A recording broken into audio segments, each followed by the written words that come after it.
I see it here. Okay, we're live, Wendy. So we can get rolling. We're live? Okay, great. So, as a preliminary matter, this is Wendy Steinhilber, Chair of the Auburn Planning Board. Permit me to confirm that all members and persons anticipated on the agenda are present and can hear me. Yes. Members, when I call your name, please respond to the affirmative. John Regan? This conference will now be recorded. When I call your name, will you please respond in the affirmative? John Regan? I don't see him signed in yet, Wendy. Okay. Ron Brooks? Yes. Scott Wren? I don't see him either. John Oh, just there's arrived. John. Okay. John Regan? Please just respond in the affirmative when I call your name. Steve Chambers?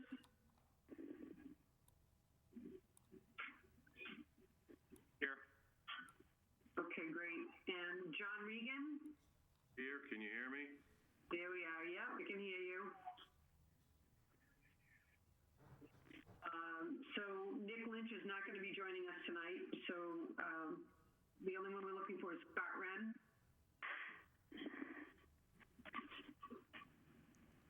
I don't see that he signed in yet. Okay. Town officials and employees participating, when I call your name, please respond in the affirmative. Town planner Adam Menard. I'm here. Staff assistant Rachel Pressy.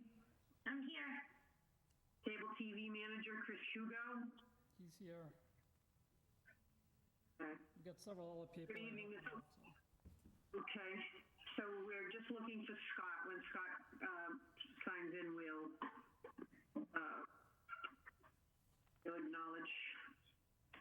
So good evening. This open meeting of the Town of Auburn Planning Board of Tuesday, April 14th, 2020, now called to order at 6 p.m. This meeting is being conducted remotely, consistent with Governor Baker's executive order of March 12, 2020, due to the current state of emergency in the Commonwealth due to the outbreak of the COVID-19 virus. In order to mitigate the transmission of the COVID-19 virus, we've been directed by the Commonwealth to suspend public gatherings, and as such, the governor's order suspends the requirement of the open meeting law to have all meetings in a publicly accessible physical location. Further, all members of public bodies are allowed and encouraged to participate remotely. The order, which you can find posted with the agenda materials for this meeting on the town's website, allows public bodies to meet entirely remotely, so long as reasonable public access is afforded to the public so they can follow along with the deliberations of the meeting. This meeting, the Board of Selectmen is convening by remote participation for the public only, although some members of the Board of Selectmen are physically located in the Selectmen's meeting room in Town Hall. Those members and employees are practicing social distancing in accordance with the governor's orders.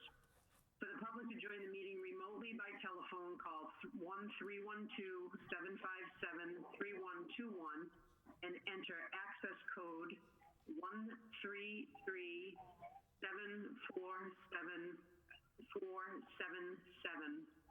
or the public can join via computer at goToMeeting.com/join/133-747-477. Remote access information has been posted on the town's website identifying how the public may join. Please note that this meeting is being recorded by the Auburn Cable Television. Accordingly, those members of the planning board, employees, and members of the public who participate, please be aware that other folks may be able to see you, and please take care not to screen share your computer. Anything that you broadcast may be captured by the recording. All supporting materials that have been provided to members of this body are available on the town's website. The public is encouraged to follow using the posted agenda. We're now turning to the first item on the agenda, but before we do so, permit me to cover some ground rules for effective and clear conduct of our business and to ensure accurate meeting minutes. I, Chair of the Board, will introduce each speaker on the agenda. After they conclude their remarks, the Chair will go down the line of members, inviting each by name to provide any comment, questions, or motions. Please hold until your name is called. Please remember to speak clearly and in a way that helps generate accurate minutes. For any response, please wait until the chair yields the floor to you and state your name before speaking. If members wish to engage in discussion with other members, please do so through the chair taking care to identify yourself. After members have spoken, the chair will afford public comment as follows. We'll first ask members of the public who wish to speak to identify their names and addresses only. Once the chair has a list of all public commentators, I will call on each by name and afford 3 minutes for any comments. Finally, each vote taken in this meeting will be conducted by roll call vote. If technical difficulties arise, I will suspend the meeting while attempts to resolve are made. And we'll keep accurate minutes noting any disconnections and reconnections of members. So the first item that we're going to take up tonight will be the authorization not required by the Auburn Mall, 385 Southbridge Street. And I believe Mr. Broder. Yes, Madam Chair, I'm here. Okay. I'm going to turn it over to you to just give us a rough idea of the change. Sure, thanks. Just for the record and those listening, it's Attorney Todd Broder from Fletcher Tilton.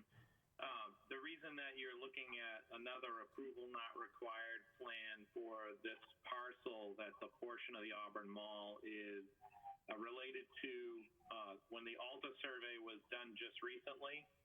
The ALTA survey picked up certain points on the survey, and it was realized that the setbacks for the portion of the building near the Mass Pike and the portion of the building near Brotherton Way were not adhered to. So they were off by a few inches in each direction. So when they put the bounds in, they redid everything here. And so we've got a new A&R plan to replace the prior A&R plan, which now has the appropriate setbacks in the rear where the Mass Pike is, and then on the Brotherton Way side of the building as well.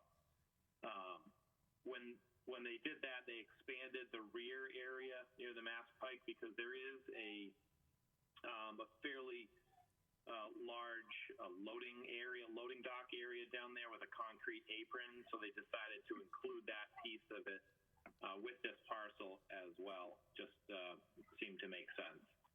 So those are really the changes. Otherwise, it's the same concept that you saw previously with the A&R plan maybe a month or two ago. All right, great. Adam, did you have anything that you wanted to add to that?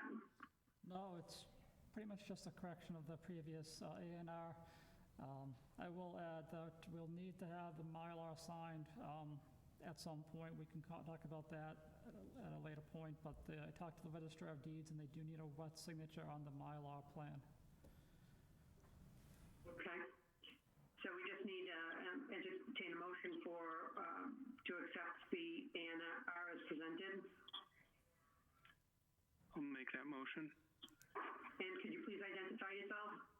Steve Chambers. Steve Chambers making the motion. Do we have a second? I'll second it. Ronnie Brooks. Okay, we have a second. Any further discussion? All those in favor? Aye. We need a roll call, Wendy. Ronnie? Yep. We need a roll call. Aye. Okay, John Reagan? Aye. Steve? Aye. Scott Wren? And neither are there, and I'm also an aye. Okay, thank you. Okay. All right, thank you. Okay, we're going to go to the minutes, the meeting minutes from March 10th. Were there any corrections, additions, deletions? Anyone? I'll entertain a motion to accept the meeting minutes as presented. Take that motion, John Regan. Okay, great. Is there a second? Second, Steve Chambers. Okay, great. All those in favor? Aye. Aye. Ronnie Brooks? Aye. No, roll call. John Regan? Aye. Steve Chambers? Aye. Wendy Steinhilber, aye. Okay. We'll talk about the site plan modification for Patrick Lundgren at 117 Washington Street. Who is here for Lundgren? For the record, I'm Brian Nelson from Metro West Engineering. Okay, Brian, could you tell us a little bit about the site plan modification? Sure. The construction out of 117 Washington Street for the new Lundgren Collision Center and the retail building is recently completed. We submitted an as-built plan to the town basically a couple weeks ago, and upon examination of the plan, the dumpster enclosure that was shown on the proposed site plans that were approved by the board was actually located very close proximity to the southeast corner of the building, or the back right corner of the building if you're looking at it in plan. As interior design of the building evolved through the bidding process, and they realized that they needed a bigger dumpster, that location was moved to the southeast corner of the parking area. So it was moved towards the back of the property on the top right corner if you're looking at the property and plan. So basically it's just the location switched. And in doing that, basically the architecture and the functionality of the building inside works better. And we've got increased basically accessibility and then basically egress through the back of the property for vehicles as well. Okay, I'm going to ask each one of the members of the planning board questions, concerns. So, Steve Chambers, any questions, concerns? Not at this time. Okay, Mr. Brooks? Brian, is that dumpster, there's no residential residences close to that southeast corner up and back, is there? I do not believe so, but actually I can take a look on the site plan. Bear with me 1 second. There are two accessory buildings, but there are no residences from the trailer park near that. Correct. Okay, thank you. John Regan? Nothing at this time. Okay. My only comment, Brian, would be to extend that nice vinyl fence that you've got, a couple more panels, and provide a little bit more privacy up that way now that you're moving the dumpster. Okay. How far would you like us to extend the fence? Maybe like another 20 feet or so? More panels would probably be sufficient to give, to block that from the view of the people that live next door. Okay, we can do that. Okay. All right. Is there any public comment on this? Anyone like to say anything? Okay.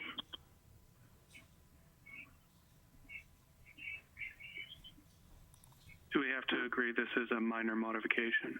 Correct. Please. Yeah, that will be the first thing. I just was just looking again. So, Adam, we have to first make a motion that this is, or agree that this is a minor modification. Correct. Okay. I'll make a motion that there's a minor modification. Ronnie Brooks. Okay, is there a second?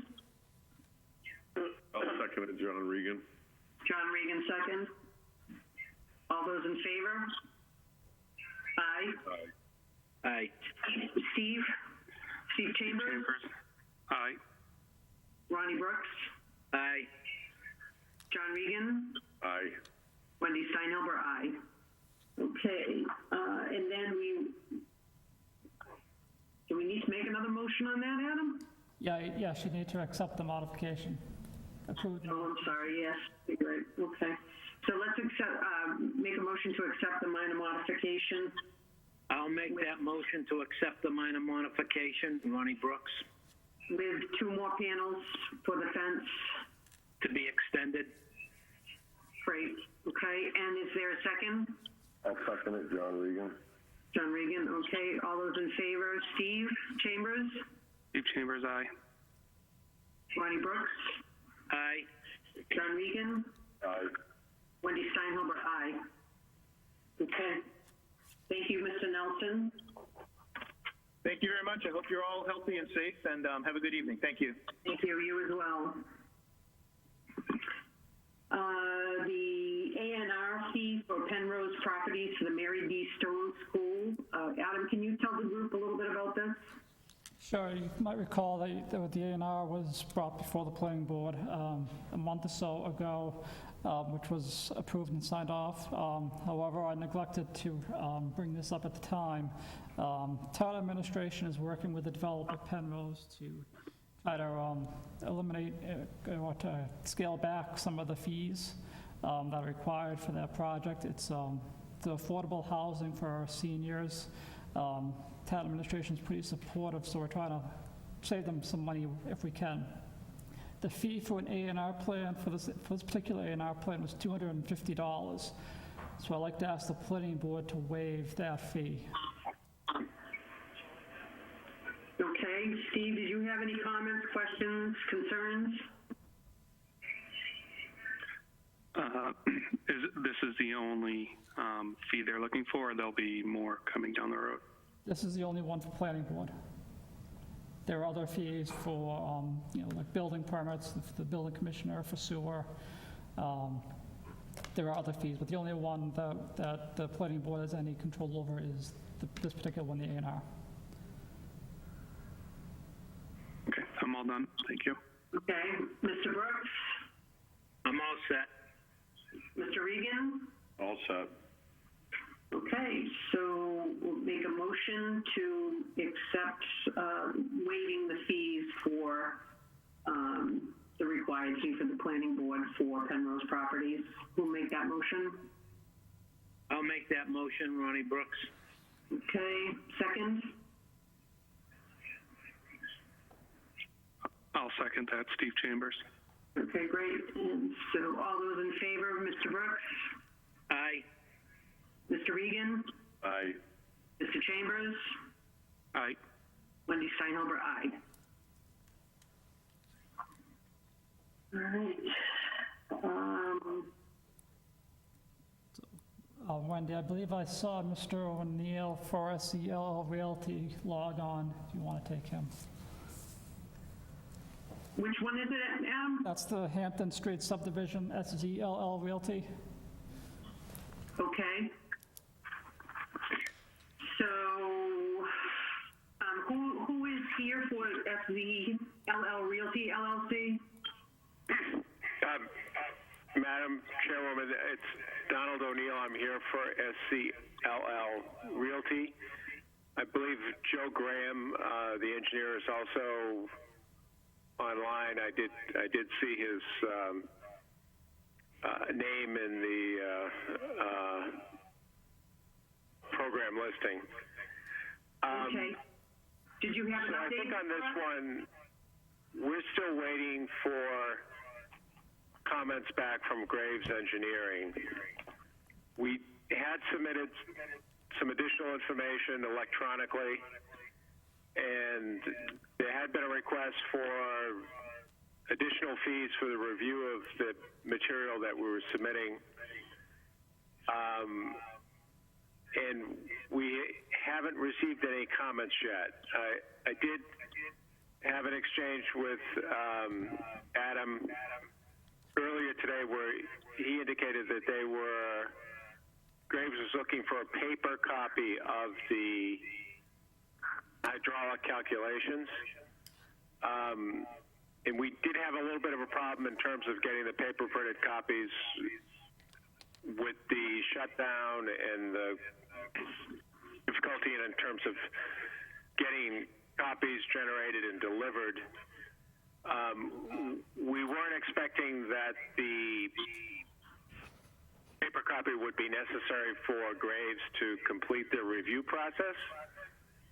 And normally, at least in my experience, the paper copies are something which people, put in their file and have it for future reference. But that in terms of the actual review,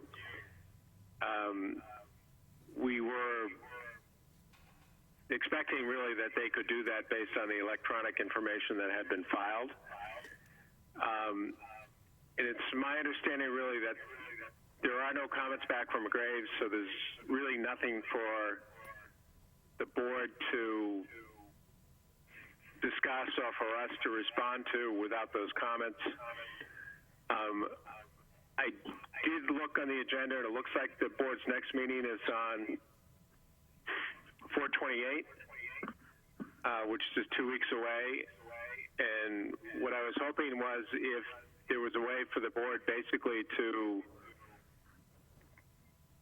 get word to Graves that if at all possible, that they could complete their review of the information that was provided and perhaps hopefully get back to us within about a week or so that we would have time to then respond to whatever comments they have and hopefully have this matter continue to the 28th and have a substantive discussion at that time,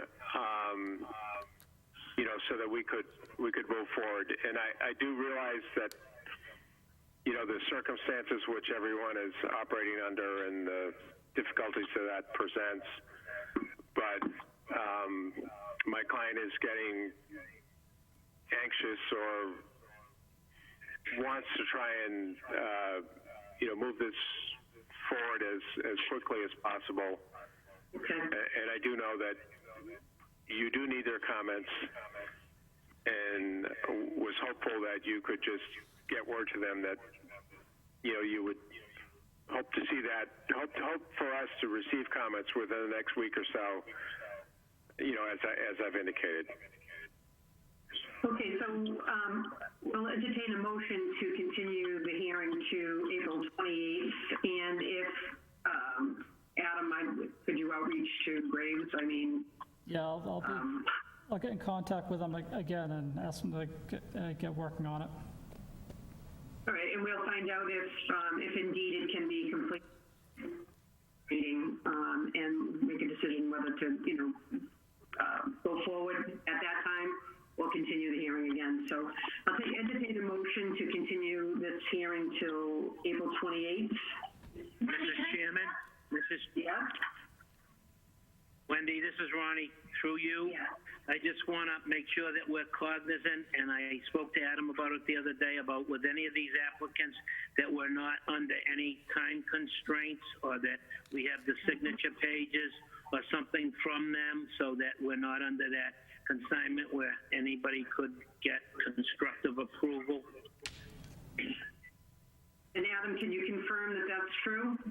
The Attorney General issued, and the Governor issued some new guidance with the bill that was passed a couple weeks ago. I don't think that impacts this particular case because this applicant came to us last year, so I don't think it impacts, it's affected by the new timetable. There were requirements that action had to be taken, depending whether it was a site plan, a special permit within so many days, and that's been altered through, because of the coronavirus situation. I don't think that impacts the subdivision. Okay. You satisfied with that, Mr. Brooks? Yes, I just want to make sure we're cognizant of it on any and all applications that we have. Absolutely. Thank you. So I'll entertain a motion to continue this hearing to April 28th. Steve Chambers, I'll make that motion. Steve Chambers has made the motion. Is there a second? I'll second it, Ronnie Brooks. Ronnie Brooks has seconded it. All those in favor, Mr. Chambers? Aye. Mr. Brooks? Aye. Mr. Reagan? Aye. Mr. Wren? Recused. Recused, okay. And Wendy Steinhumber, yes. Aye. So that hearing will be continued into April 28th. Okay, thank you very much. All right, thank you. The applicant CGT Inc. requesting a special permit and site plan approval under 3.9.2.2 of the Auburn zoning bylaw for a drive-through coffee shop located at 711 Southbridge Street, Auburn, Mass., map 61, parcel 37. Is there anyone here for that hearing?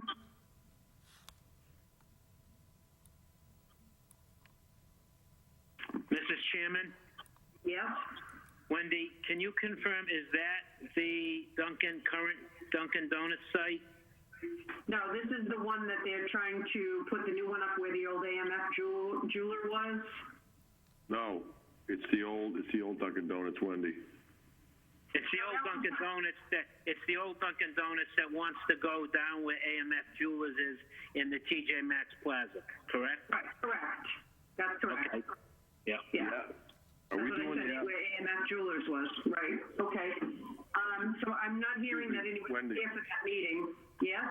Wendy, am I looking at it right? It says applicant Robert Lemansky?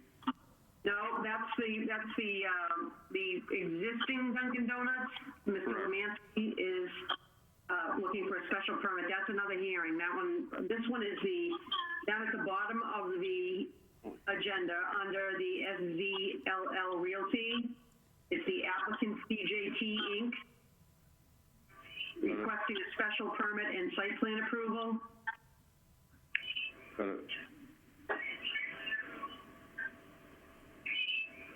Yes, that's, Adam, can you put the agenda up?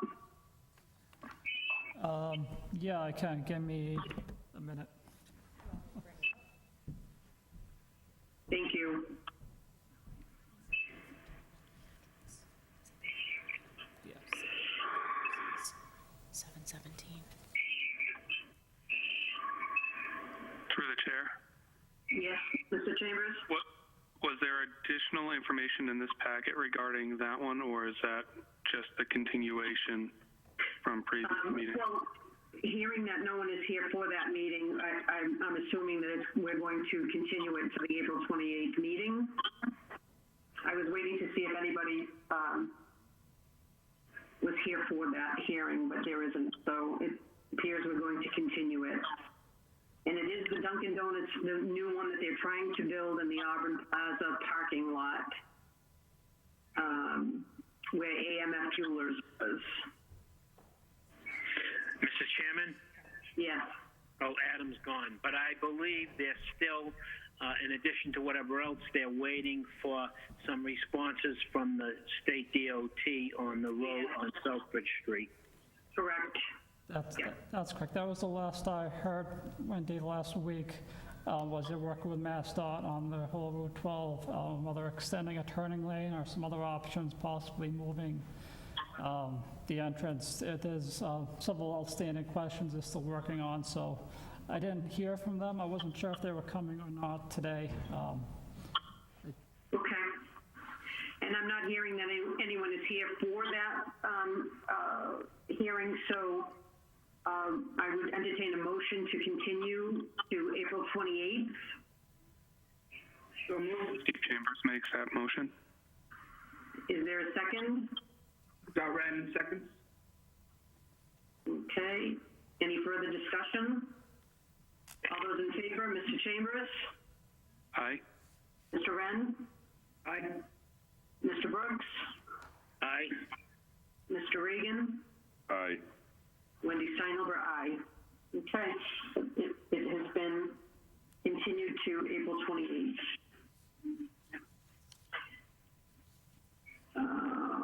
Took care of the Auburn Wall. The public hearings, were we able to start those, Adam, or? Unfortunately not. We've got to wait until their timed hearings since they were advertised. That way we can't start them at a time. All right, is there any new business that you wanted to, any updates or anything, Adam? Not a whole lot. We're working through a couple grants at the moment. An MVP grant that we received last year. I think I might have told you about this before. It's a municipal vulnerability preparedness grant, working to identify and improve some of the drinking water sources in town by mitigating some of the salt on the highways. So we're working on that, as well as trying to kind of put a conceptual design for a bridge over the Sword Street culverts that are failing. So that's kind of an ongoing grant we're working on. That grant runs until June of this year, so it's a tight time frame to wrap that up. It's a fairly substantive grant. It was almost, it was $145,000 from the state. Wow. Yep, and there's another round of MVP grant opening up in a couple of weeks, so we're hoping to further proceed on another grant to help with the Sword Street culverts. We're also working on another grant with CMRPC, the LTA grant, District Local Technical Assistance. This grant was for almost $20,000.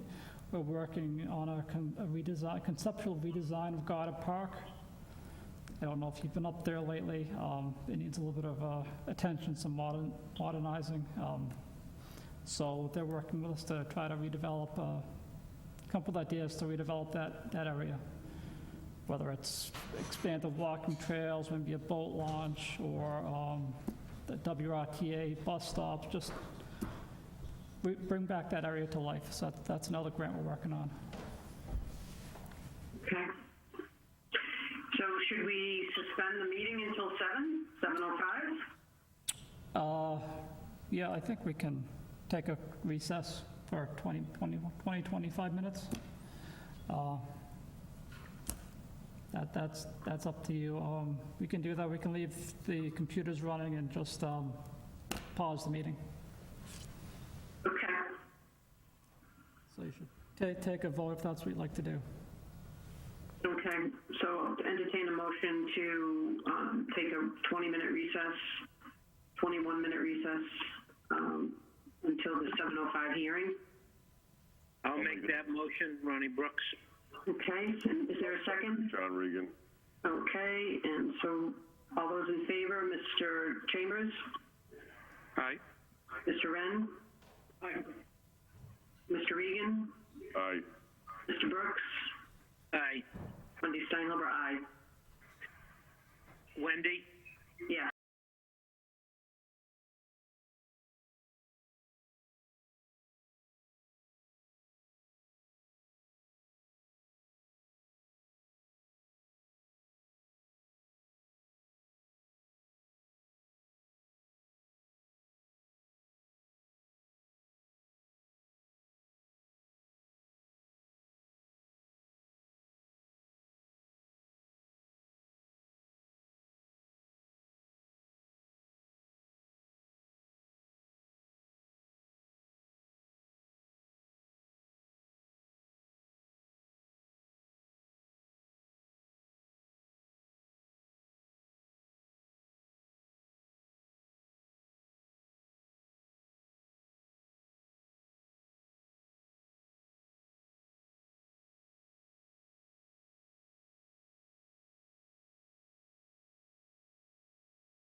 motion to come back, right?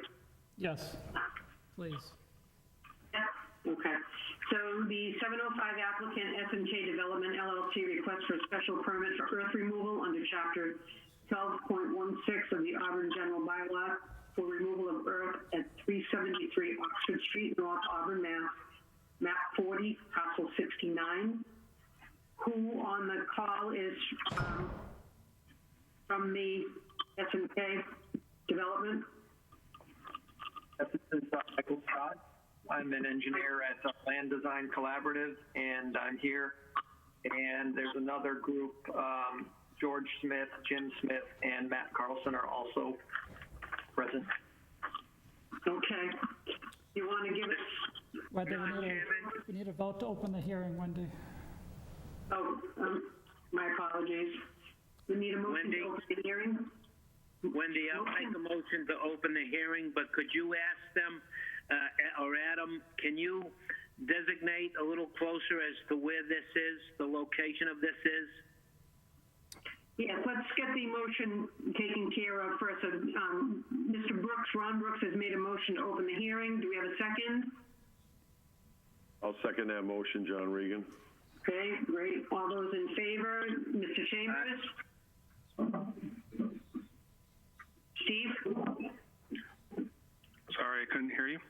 Motion to open. We have a motion to open. Mr. Brooks made the motion. John seconded. All those in favor? Okay, Steve Chambers, aye. Okay, Scott? Aye. Ronnie? Aye. John? Aye. Wendy Steinover, aye. Okay, it is a motion, it's open. So if you'd like to, Mike, if you want to give us an overview and the exact location, I think I know where it is, but Mr. Brooks is looking for more information. Sure. This is at 373 Oxford Street North. It's on the east side of the road, and I'm going to mispronounce the cross street, Rethel? Street? Rethel, just south. Thank you. Just south of Rethel Street. It's about an acre and a half lot, if I recall. And there's a single-family home on the site. The site plan is up. That was prepared by New England Land Survey, and again, George Smith is on the call as well. There's a home on the northwest corner of the lot, and the intent is to remove the sand and gravel deposits from the side to the south or right and behind the home. The home and driveway would remain presently. There is a shed at the rear of the property, or north central part of the property that would come down, obviously as the grade were to come down. On the left side of the sheet, just to the left of where it says Oxford Street North, there's some calculations regarding the amount of material that they anticipate removing from the site, which is around 20,700 yards of material. And the owner, the Smiths, and their partner, Mr. Mike Conan, have arranged with Chuck Sepitelli.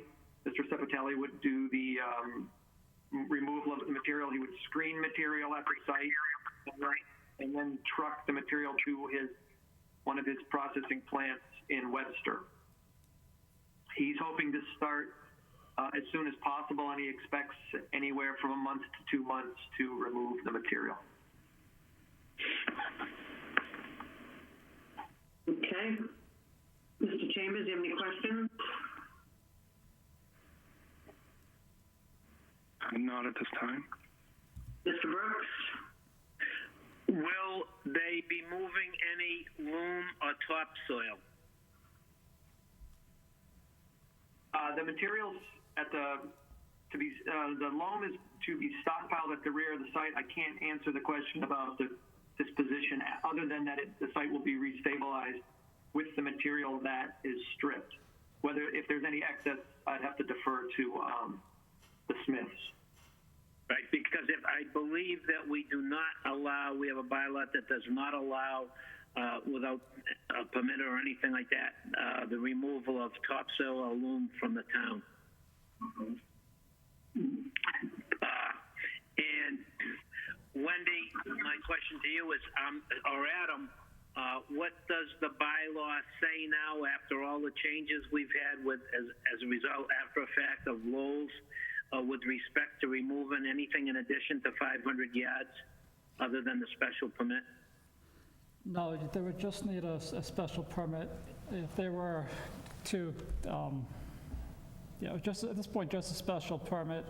As to your first question about the loan, I'd have to look into that. I'm not sure off the top of my head. I believe we have a bylaw to some respect with regard to removal of the loom from the town. But can I ask the applicant, through you, Mrs. Chairman, what is the purpose of removing the 20,000 yards? Joe or Jim, do you want to take that? Sure, this is Jim Smith. The idea is to make it more aesthetics for the property. Right now, it's the house itself is shoved in the corner and it's kind of in a dark hole. So the house that you see from Oxford Street, the newer ranch house that's sitting up in the hill, is that the one you're talking about? No, we own the one at the bottom of the hill to the north, the upper north corner of the property. The older white house? Exactly, yep, that's the current house. Down right, it's right almost on the level with Oxford Street? I think it's correct, yes.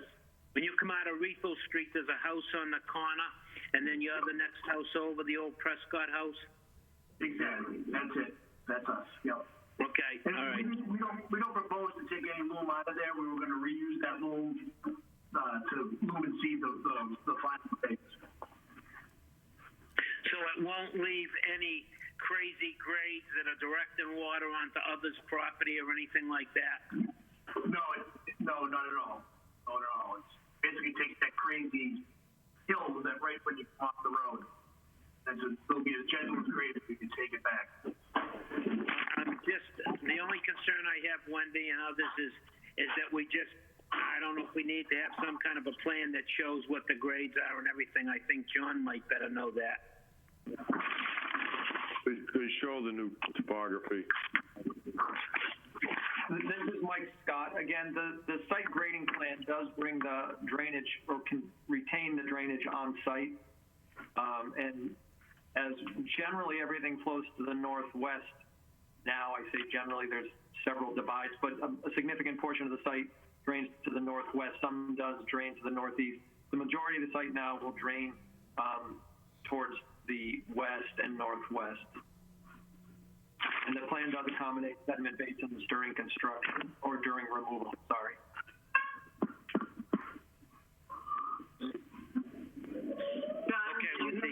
Mr. Reagan, did you have any questions? Yeah, the new grades and time it takes between stripping, mining the lot for the gravel, and then putting the loam back down. How long is it going to be before that's stabilized because your temporary sediment basin's temporary?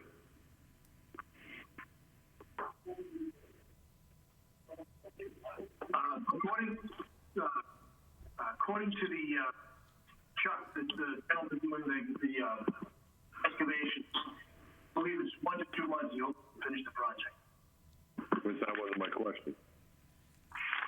My question is, how long does the sedimentation basin stay there until the remainder of the lot is stabilized with new growth?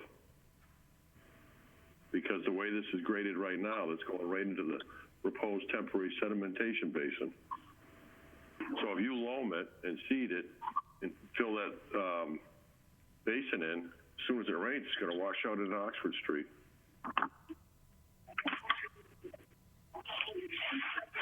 Right, so this is really the time of year, obviously, for grass growing. So if there's going to be, and when there is the necessity to vegetate, there will have to be some sort of watering, at least if there's no natural rain event, during that period, there'll need to be at least a weekly watering to make sure that that some vegetation takes. It's going to be quite a while for a vegetation is going to take enough to support the slope that you have there. So somehow you're gonna have to stabilize the loam you respread with the seed. I mean, they have erosion control matting.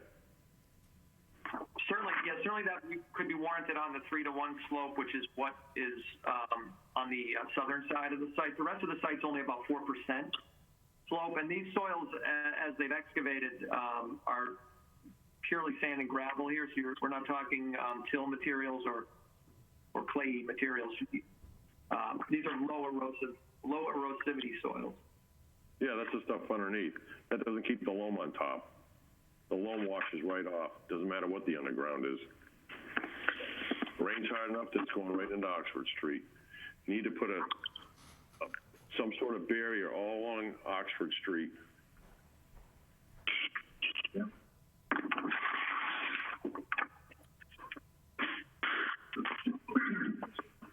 Mr. Chairman? Yes. I just want to say, I think if it was clay, it would be less apt to wash away than it would be washing down if it was just the soft sand, which is privy to that area. Yeah, that whole hill is sand. Yeah, that was a big sand pit years ago. Yeah, yeah.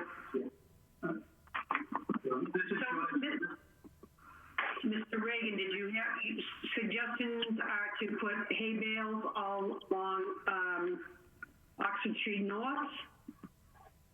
Yeah, either you put the hay bales and the sill fence up, or you put the sill fence up with the mulch stock that they have now, the big long tubes. Mm-hmm.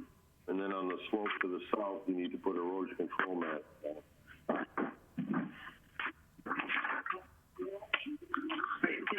Did any of the other planning board members have any questions? Scott, did you have any questions?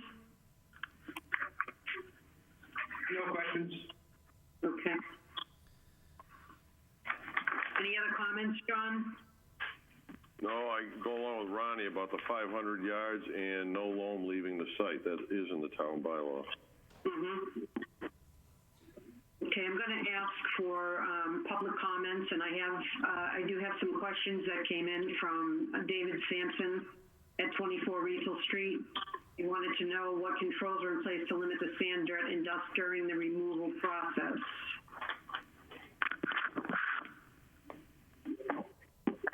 Mr. Scott? Sorry, I was looking at the plan. I know that the plan does show perimeter erosion control barrier. That's shown at around the entirety of the site. So, Mr. Regan and Mr. Brooks, that is a feature on the plan presently. The plan that was incled or the erosion and sediment control document that was included with the application does talk about watering and or dust palliative being required during work while the site is open and prior to stabilization. Those would all be measures that would be required under the US EPA's NPDS program as well. Okay, and so to limit the sand, dirt, and dust, you're going to have water. It'll be being sprayed down. You've also talked about the barriers for silt and stuff out onto the street. And the next question is, how much earth is being removed? And I think we agreed it was 20,000 cubic yards, thereabouts. Correct. It's noted on the plan as 20,750 yards. 20,750 yards. And the number, what does that equate to? This individual would like to know what the number of truckloads would be. God. I guess the concern that I'm seeing in his question is that the Riesel Street is not in very good shape. And it would be very easy to take that truck and go right over to 395 from Riesel Street. The Riesel Street's already in terrible condition. So I think what he's asking is, can they route those trucks so that they're not using Riesel Street to get to, or Riesel Street to get to 395? It's approximately 830 loads. 830 loads? Yep. Okay. And could we make it a condition that the trucks cannot use Riesel Street to get to 395?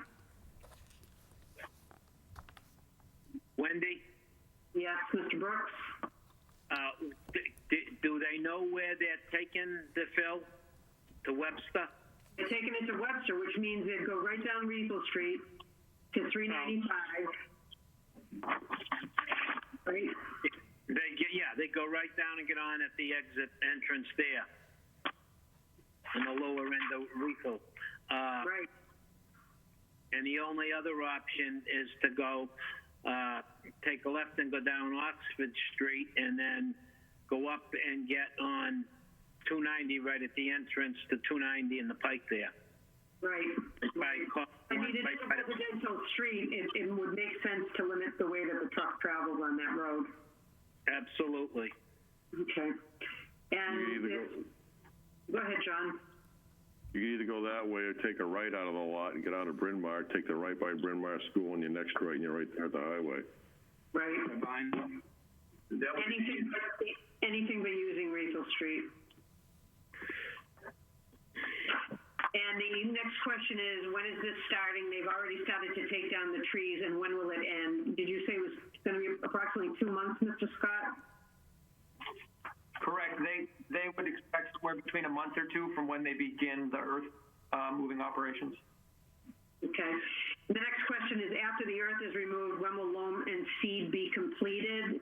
That'll happen pretty quickly, or?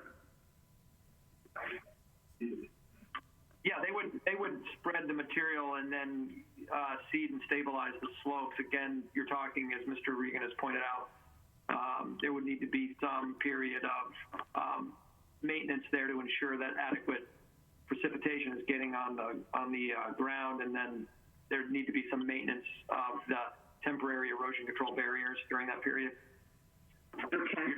You're talking a few weeks minimum for vegetation to take. Mm-hmm. Wendy? Yeah, Mr. Brooks? Oh, I just want to say, especially being that it's very sandy soil and gravel, whatever rain hits, it's going to go right down real quick and not last there very long, because there's no subsoil in that area after you take the topsoil off. There might have been a little sandy sub, but other than that, it's all sand and gravel. The water will go right through it. And I don't know if any other members, I would, before making a decision, really like to go and look at the site in person and take a look at it. I don't know if John or anyone else would like to do that, but. Yeah. Well, I'm just going to continue on with these last couple of questions from Mr. Sampson on Riesel Street. Number 5, is there before and after topography of the lot, and how do you plan to grade the property so it protects and satisfies all of the abutters, and what controls are in place to ensure property is graded to established standards? If not, what recourse is there for the abutters? Mr. Scott? The plan shows the site generally grading from the rear to the front at about a 4% to 5% slope, which is very flat. The southern side is the steep portion where it is a 3-to-1 slope, but it slopes south to north, so it slopes into the property. And then on the north side of the site, there'll be a nominal ridge left, so that the folks on Riesel there'll be a small berm left, so the lot will actually not slope down towards Riesel. It'll slope back in upon itself, where it does not do that today. So there will be a small visual barrier as well as a grading barrier to prevent runoff from going onto any of the neighboring property. Okay, so there will be some kind of a buffer between the abutter. And is there any plans for future location of future structures, or is this? I think it's as you said, that this was just to be done to make it a better lot for the existing home. Is that a fair statement? Yes, that was correct. Yes. Okay. And since this is the first meeting for the abutters and trees have already been removed, has the planning board received sufficient evidence to allow the project to proceed? Well, I think that's what we're here tonight for. Wendy? Yes. I just want to ask again, he's saying that the site, how large did you say the site was? I didn't open my package because I didn't want to open it, but, It's an acre and a half. it's an acre and a half. And that existing house, you said it's the second house on Oxford Street when you come out of Rethel? Yes. Okay, so, because it sits kind of like in a little corner there. But, so the purpose of leveling this lot and taking the 20,000 plus yards out is solely to make a better yard for the existing house?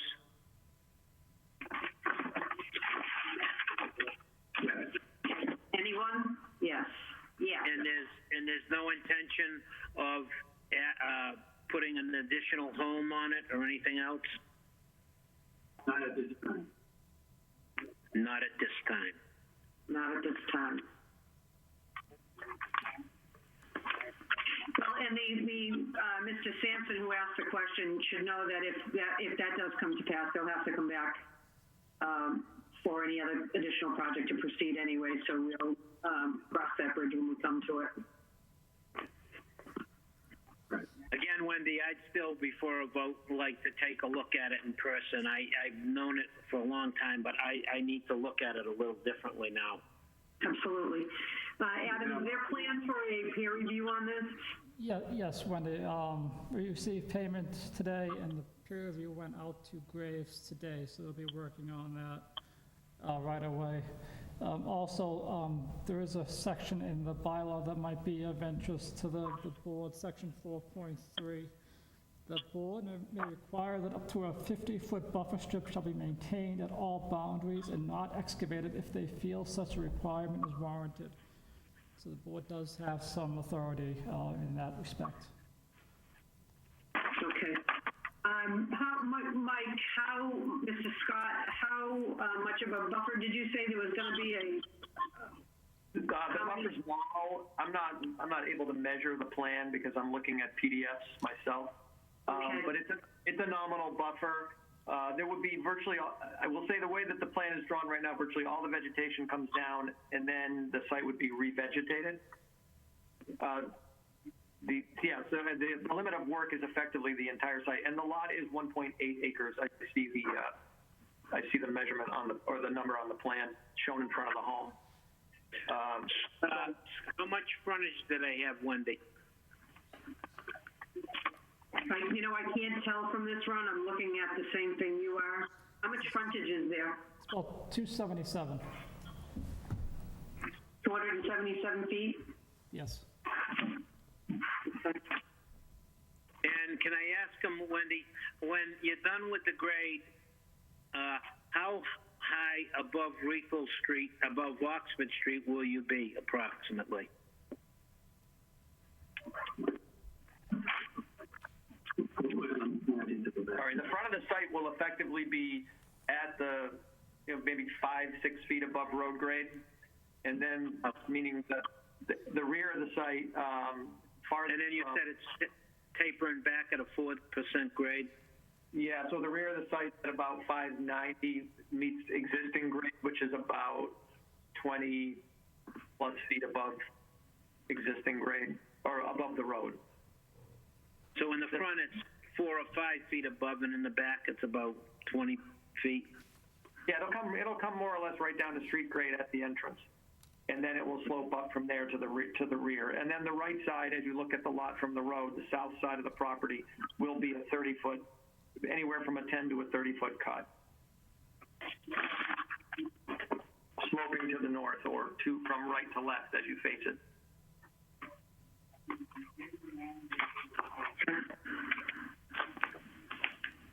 Are there any other questions from the board? I have a couple. Okay, John. On the south side of the plan, right where you're lower down the southwest corner, you say proposed temporary sedimentation basin, you show a drainage ditch, check dams. Once that temporary sedimentation basin is gone, does that drainage ditch go? Yeah, that whole area will be restabilized. So the intent, that ditch could be filled in at the end of the site, or it could remain with the check dams in it. Again, the site is all sand and gravel, and that, excuse me, that ditch really only collects the runoff from the steep slope. It does collect a little bit from the rest of the site, but generally that's meant to divert the steeper slope from running on into the flatter portion of the site. Yeah, unfortunately, it diverts it right onto Oxford Street. Right, and that's the intent of the basin there. You know, certainly the basin could be left, there could be a depression left at that location, but it's the requirement is to provide adequate volume to capture sediment so that it doesn't move onto the roads, and that's how that has been sized. Yeah, but not only, but if you're putting that, if the rain's heavy enough with that slope that you have there on the south side, that's going to run right out into Oxford Street. And I don't know if Oxford Street has the drainage capacity to handle that. That's something that Bill would have to answer. Right, so right now, 50% of the site runs onto Oxford Street, maybe a little less than that. As you look at the grading, it all ends up running towards the home. And then the other 50 or 40% runs off to the, 60% runs. My other question was, well, number one, you said it was 1.8 acres? It's not 1.8 acres, it's 1.38 acres. 60,289 divided by 43,560 is 1.38. That's the area of disturbance. The lot itself is 1.8 acres. Okay, my next question is, you said you were going to do some screening there of the material? Correct. The operator intends to screen the material, segregate some of the material. So we're going to have a gravel pit out there in the neighborhood. If he's taking it to a processing plant in Webster, why can't he just truck it down there and process it down there at his plant? I don't think the neighbors should have to put up with a gravel pit going on for 2 months. And you say, the growth season. Well, the growth season's over mid-June, and 2 months from now is mid to end of June. So you're not going to get the growth period you said you're going to get. You're way behind schedule. Which is why I mentioned that they likely have to do some artificial watering here. But I'd have to defer to the operator or the Smiths as with respect to the intent to screen at the site. The only thing that should be screened at the site is loam to put back on the lot. And then, dust control again, like we had spoken about. But is the plan here to hydroseed the loam after it's put down? Or are you going to go around and feed the chickens? No, I believe the plan talks, or the sediment control narrative talks about hydroseeding the site, yes.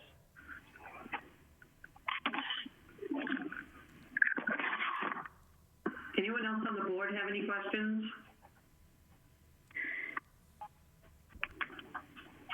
Any public comments? Wendy, I just, as John just asked them, I'd like to have an answer. I think we should have an answer from those that are going to be doing the screening or the gravel operation on exactly what they're processing out, how long it'll take, and, again, as John just reiterated, the dust that could be created by that. Right, and nobody, again, 2 months of a gravel operation in your backyard. During the summer. It's not feasible, no.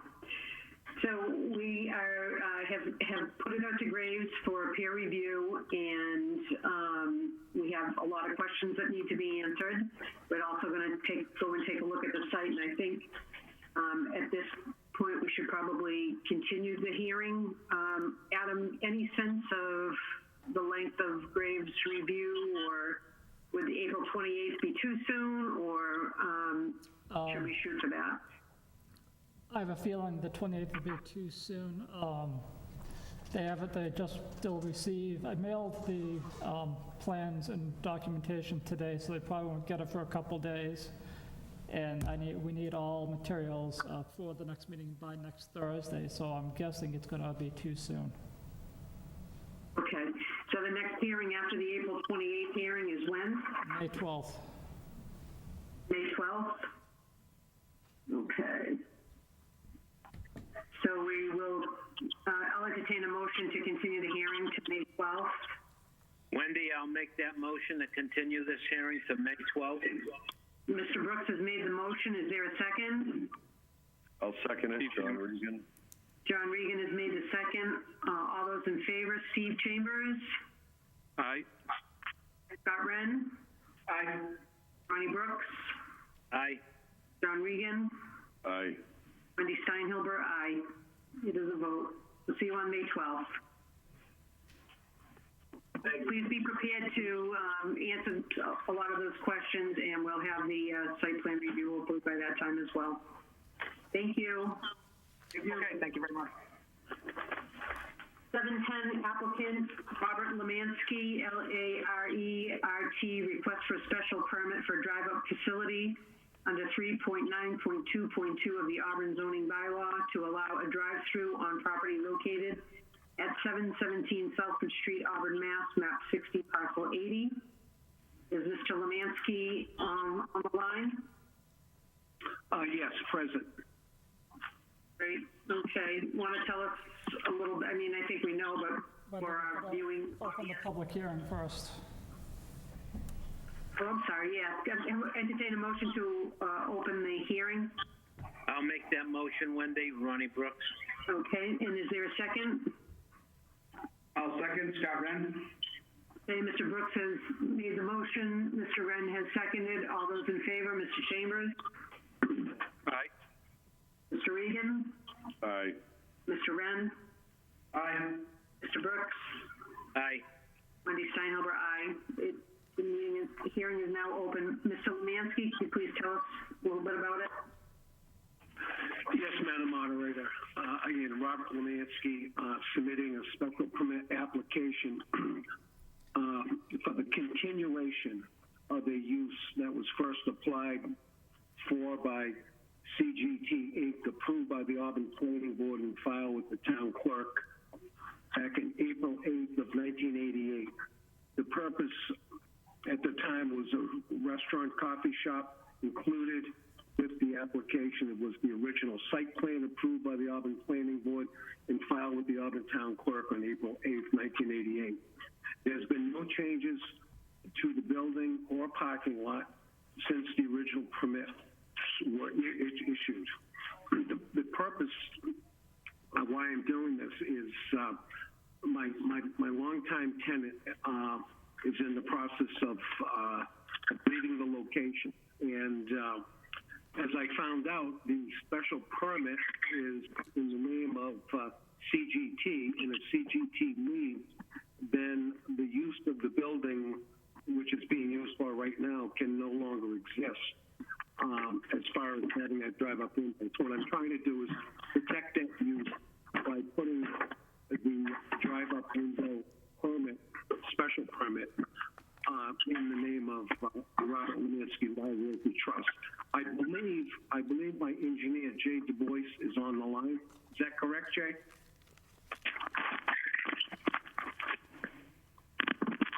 Hello, Jay? Okay, I guess he's not signed in. But anyways, what you do have in front of you is the original site plan, which, like I said, has not changed over the period of time. They may have remodeled and re-asphalted and changed the color of the building, but none of the actual movements have changed. And as you'll see, is not only is the drive-up area go around the building, but also there's a pass-through lane that is there as well, so it allows for cars to move easily in and off the property. So that's basically what it is. It's really just asking for a continuation of what's already there. Comments from the board, Mr. Brooks? Wendy, I think we should want to know what would be going there if the existing Dunkin' Donuts isn't there, because every other applicant that we ever have for a site plan, we want to know what they're doing and what type of business they're going to have. I mean, it could be a pharmacy, it could be a coffee shop, it could be anything. We usually require that we want to know what that business that's going in would be. Right, Right, and I think the crux of it is if the use changed, so if it was no longer a drive-through coffee shop, then they would have to come before the planning board. Is that correct, Adam? Correct. Correct. So if that's the case, I don't see why we would extend it, and we'd wait until we see who was coming or what they were going to do before we would extend the drive-up window. Through the chair, Ronnie, I think that the applicant needs to be able to market the property as such with the permit being in place that it has a drive-through. Thank you. That's exactly the purpose. Yes, I mean, we can continue the drive-through. It doesn't have to be functioning as a drive-through, but having that there is just continues the currently existing use. If something new to go in, for example, at Bank, they'd have to come back for a change of use, but nothing would really change, continuing it as is. This isn't for a site plan. As long as it this is only a continues special as permit. is. Right, as a drive-through for a coffee shop. Any other change of use has to come back before the planning board. I just want to make sure I'm clear about that, correct? Madam Chairman, I'm certainly in agreement with that. For instance, if it turned into a package store and they wanted a drive-up window, by all means, that's going to go back in front of the board for special permit. It would certainly be a change of use. Right. So any change of use is going to require that you come back before the planning board. Mr. Regan, did you have any questions or concerns? Not at this time. Mr. Chambers? No comments at this time. Okay. Mr. Wren? Nothing additional. Okay. Wendy? Yes, go ahead, Mr. Brooks. Yeah, I'm okay as long as it's for the exact use as exists now. But Correct. anything else absolutely has to come before us. Right. Right. I think that's the understanding for everybody, correct? Correct. And I would ask that Rachel reflect that in the minutes.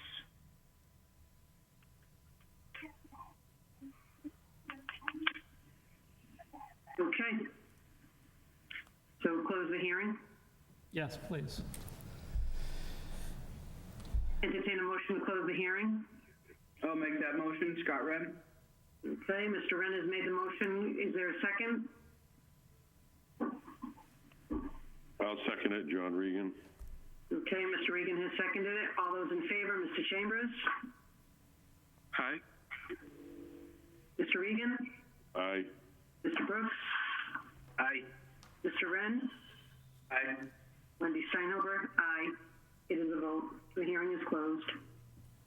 And entertain a motion for the special permit for drive-up facility, and any change of use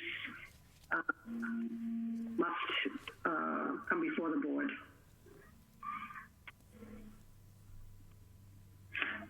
Scott Wren, I'll make that motion. Thank you. Mr. Wren has made the motion. Is there a second? Steve Chambers, second.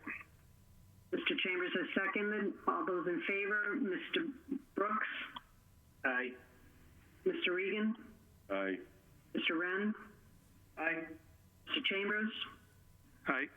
Wendy Steinhuber, aye. It is a vote. Thank you.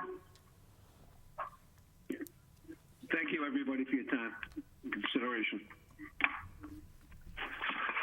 Okay, 7:11 p.m. applicant Eastland Partners requests for site plan approval under section 3.2.2.1 and 5.4 of the Auburn zoning bylaw for a two-family dwelling on property located at 23-25 Albert Street, Auburn, Mass, map 65, parcel 42.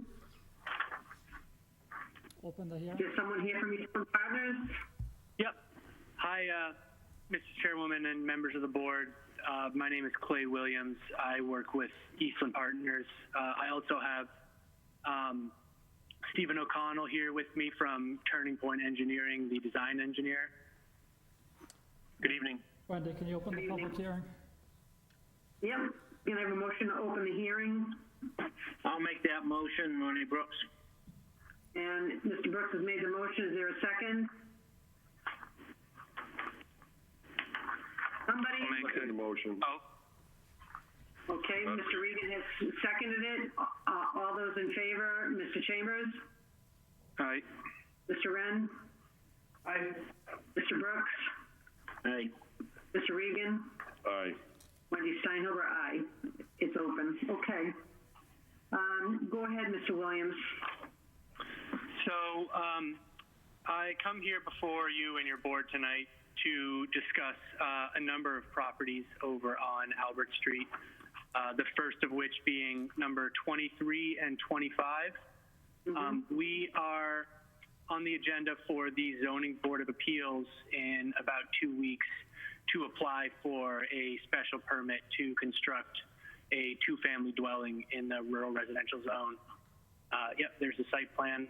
And after conversations with Adam Menard, he informed me that anytime the ZBA or Zoning Board of Appeals grants a special permit, that triggers site plan review through your board. So that's why we're here tonight. If you'd like, I can describe a little bit about these two-family homes, if you think that would be helpful. I also gave Adam a link to a previous community that Eastland Partners constructed of the exact same unit type, so the board could kind of visualize what these would look like. Okay, that would be good. Thank you. Great. Off a little bit.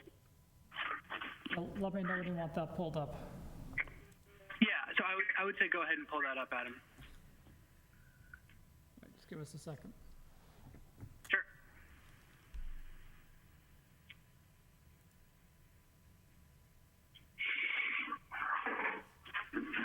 Yeah. Okay. And this photo gallery should just flip through a couple of pictures.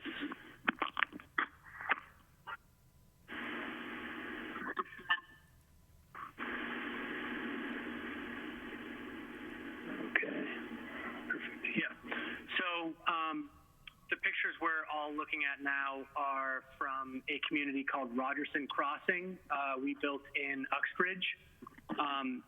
The site plan we have provided to you tonight and the building permit plans that are in with Caleb basically mirror these unit types exactly. These units each are 2 bedrooms. We have coined this type of housing as quote unquote empty nester housing. It typically attracts older individuals who are looking to downsize, who no longer have any school-age children living in their household.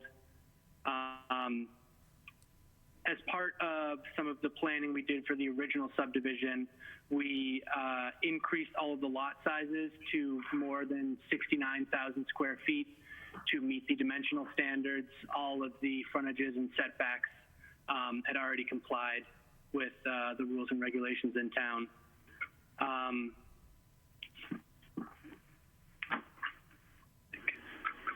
Moving down, just a couple of other features.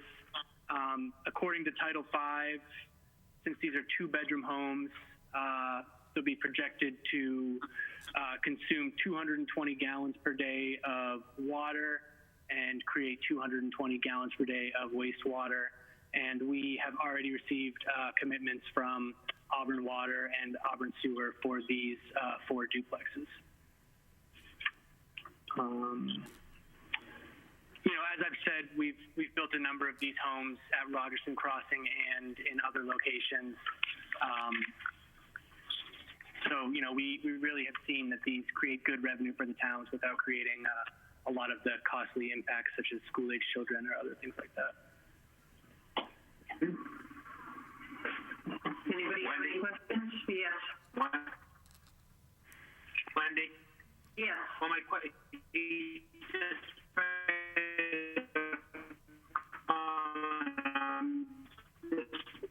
You're breaking up. I'm just curious what he means by it creates good revenue for the town.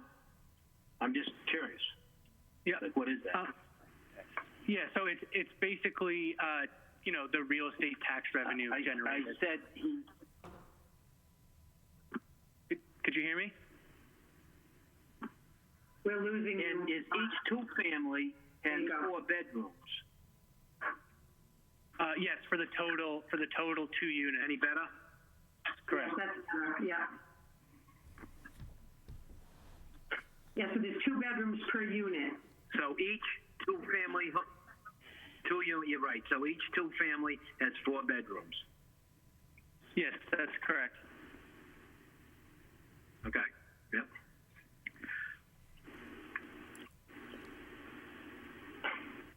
Through the chair. Yes. So you had mentioned what these type of homes typically attract. Are you looking to make it a senior living community or put any restrictions on the people that can purchase this? So we call this age restricted by design.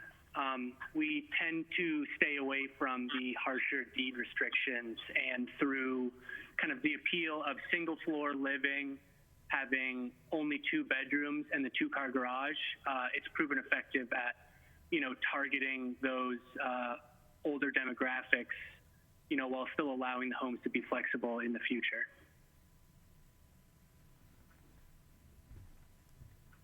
Okay, thank you. Mr. Regan? Yeah, I got a couple of questions. I noticed that your sewer lines, they come out, looks like in the same trench. And I assume these properties are going to be purchased. So 27 would be one lot, 29 would be another lot, 25 and 23 would be separate lots, quote unquote, with a dividing line through the center of the duplex, correct? Hi, Mr. Regan. This is Steve O'Connell from Turning Point Engineering. To answer your question, it's undecided whether these will be sold or rented units, but in either scenario, under probably the condominium, they'll share a lot, and condominium documents would be created, providing separate ownership entities between the units down the party wall.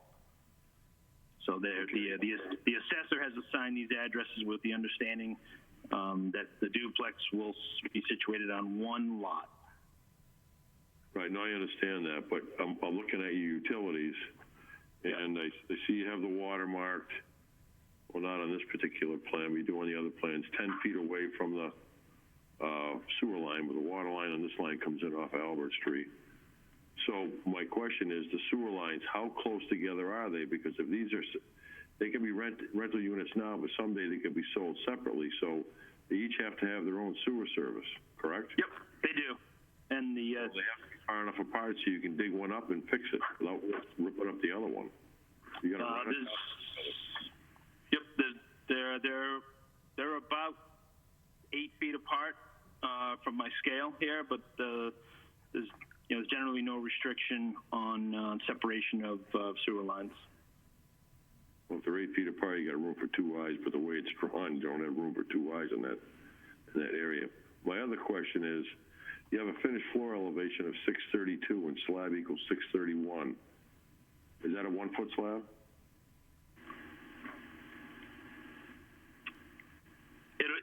So it's the garage slab.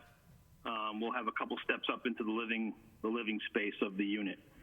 The slab elevation refers to the garage slab elevation, and the finished floor is the dwelling unit elevation. Okay.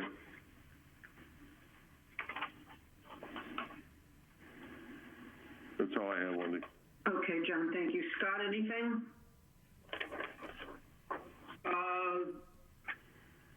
No, I think that these are similar to Windmill Estates and a few other projects we have in town, and yeah, there is a need for them. I defer to John as far as his questions there, but no, this looks fine to me. Yeah, there is a definite need for them in town, for sure. So until we get the zoning board of appeals, and what other things do we need? We're going to have to open and close each one of these hearings. Open them and continue all of them. Can we do it in one fell swoop?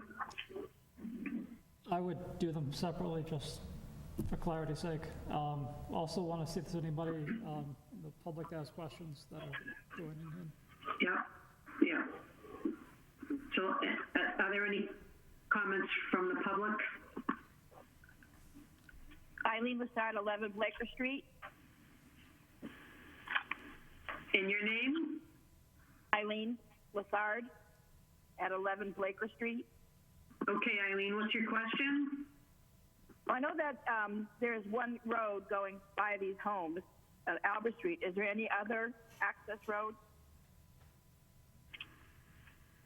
So for the first home, the one that's currently shown up on the screen, that would front on Blaker Street, but the other 3 duplexes would front on the Albert Street extension.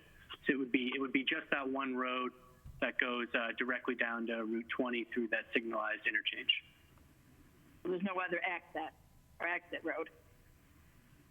It's an approved subdivision called Albert Street, and it's currently under construction.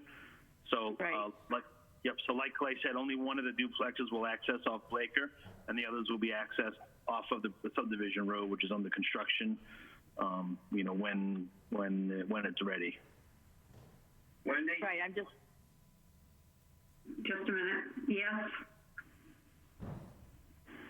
Who is that asking for? Oh, Ronnie. Okay. What's the question? Are these duplexes on the old Albert Street, and then it crosses Blaker, and then it goes up onto the new Albert Street or Albert Street extension into your project? So they will all be on the new portion of Albert Street, on the northern side of Blaker, with the exception of 23 and 25 having frontage on Blaker Street. But the other 3 homes or 3 duplexes will be to the north on the new portion of the street that's not yet completed. How many is about to get? I'm sorry, Ron. Go ahead. Is there 5 or 4? There's 4. Eileen, did you have any other questions? Because this is being put forth as senior housing, so to speak, I'm just concerned about there being only one road, because I deal with a senior group of over 4,000 members, and they have a lot of more medical emergencies. And if something should happen to that road, I would just be concerned about being able to get at people who might need ambulances. Through the chair, I did pass these projects along to the various town departments and had no comments from police or fire. Thank you, Adam. Eileen, did you have any other questions? No, I think that should do it. Thank you. Thank you. Thank you. Thank you, Eileen. Any other member of the public like to comment? Okay. Adam, do you think continuing this to April 28th or May 12th? The ZBA meeting is on April 23rd, so I think we'd be safe on the 28th of April. All right. So I think we'd like to continue this to the April 28th hearing until we have more information. Now, is this going out for peer review as well, Adam, or is this? No, I did not send this out for peer review. I didn't really think it was necessary. Okay. All right. So they should have an answer from the zoning board on the 23rd, and it would be okay to continue it to the 28th. Is there somebody else that wanted to say something? It's Eileen Lassard again. I've lost track of what's happened to the original purpose for Eastland extending the road. Are there going to be other apartments up in the back there that would be impacted by these houses? So that will be covered at the Zoning Board of Appeals meeting following the 23rd. We'll be submitting the plan package for the 5th lot in the subdivision then. So you could expect to get more abutters notifications for that portion of the project in about a month. All right, thank you. Yep. Thank you. So I'll entertain the motion to continue the hearing to April 28th. I'll make the motion to continue to April 28th. John Regan. Regan made the motion. Who's seconding? I'll second. Ronnie?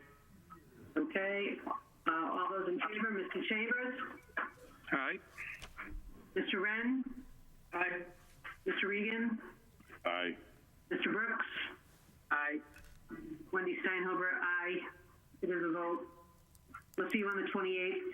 712 applicant Eastland Partners requests a site plan approval under section 3.2.2.1 and 5.4 of the Auburn zoning bylaw for a two-family dwelling on property located at 27-29 Albert Street, Auburn, Mass, map 65, parcel 52.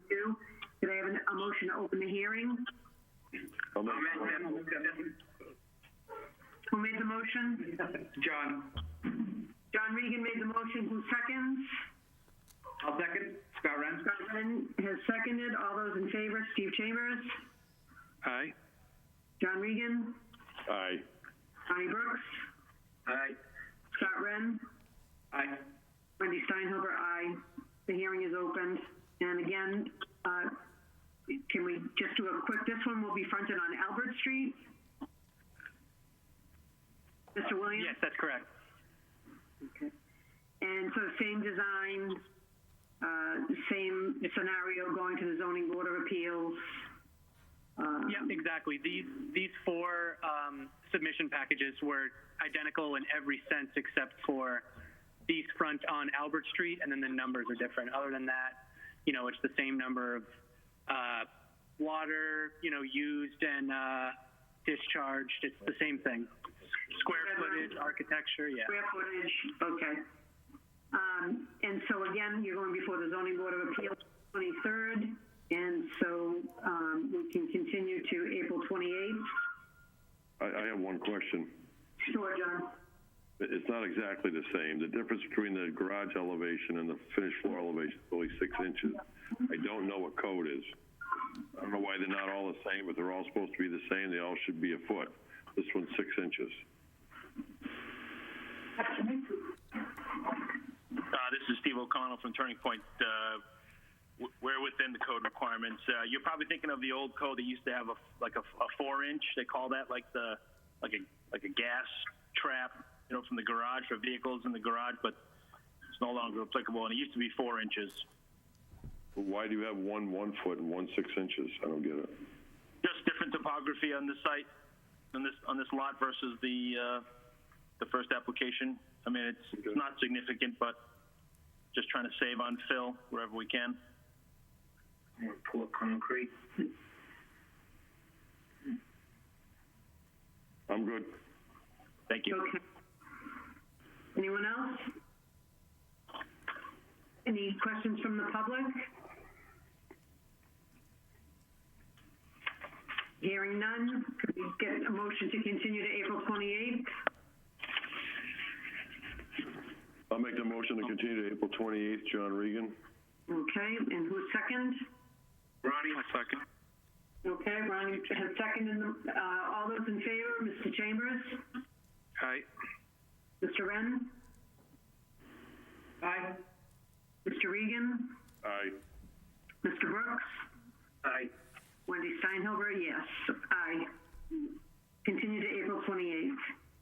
713 hearing, applicant Eastland Partners, Inc. requests a site plan approval under section 3.2.2.1 and 5.4 of the Auburn zoning bylaw for two-family dwelling on property located at 28-30 Albert Street, Auburn, Mass, map 65, parcel 70. Any differences? Make a motion to open the hearing. I'll make that motion, Ronnie. But Wendy, did we have to do a continuance on the second one we just did? We did do the continuation to April 28th. We continued it to April 28th. All right. Okay, so the motion to open the hearing has been made by Mr. Brooks. Is there a second? I'll second it. John Regan. John Regan. All those in favor? Steve Chambers? Aye. John Regan? Aye. Scott Wren? Aye. Ron Brooks? Aye. Wendy Steinhuber? Aye. The meeting is open. Are there any significant differences in this 28 to 30 Albert Street than the others? Nope. As Mr. Regan previously noted, this one will have just a 6-inch difference between the garage slab and the finished elevation within the home. So it's the same as the last plan we just talked about. Okay, and again, it's a 2-bedroom on each side, and, okay. Yep. All right. Are there any questions from the planning board members? I have one. Okay. On the double sewer coming out of this lot, it's both going into the same manhole, so they can't be 8 feet apart. So my question is, does that manhole have to be a 5-foot diameter manhole instead of a 4-foot diameter manhole? Because it looks like you have 4 penetrations.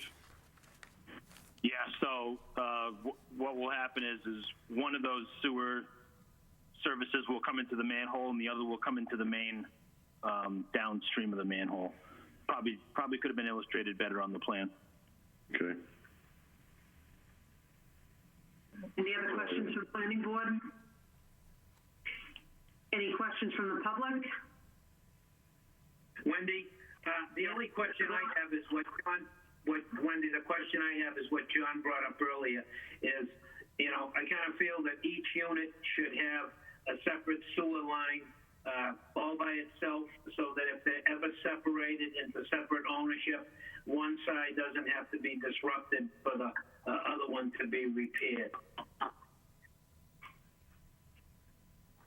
And that is the case here on the plan as part of our proposal. Each unit will have its own individual set of utilities, water, sewer, electric, cable, telephone. So your concern should be addressed. Okay. Or just commit to a condo. It's fine. Say again? No, I was saying, or just commit to a condo and it can be a common expense. Mm-hmm. Okay. Any comment from the public? We'll entertain a motion to continue. Again, it's going to go before the Zoning Board of Appeals on April 23rd. Entertain a motion to continue to April 28th. I'll make that motion, Ronnie. Mr. Brooks has made the motion. Is there a second? Second, Steve Chambers. Steve Chambers is seconded. All those in favor? Steve? Aye. Ron? Aye. Mr. Regan? John? Did we lose John? Looks like he might have logged off. Scott? Aye. Yeah, John's gone. It says that he's on mute on his microphone, but he's still, a part of the call, it looks like. Yeah, but I have to hear his voice say. So maybe somebody walked in or something. All right, bear with me a minute. Yep. It's on his end, so.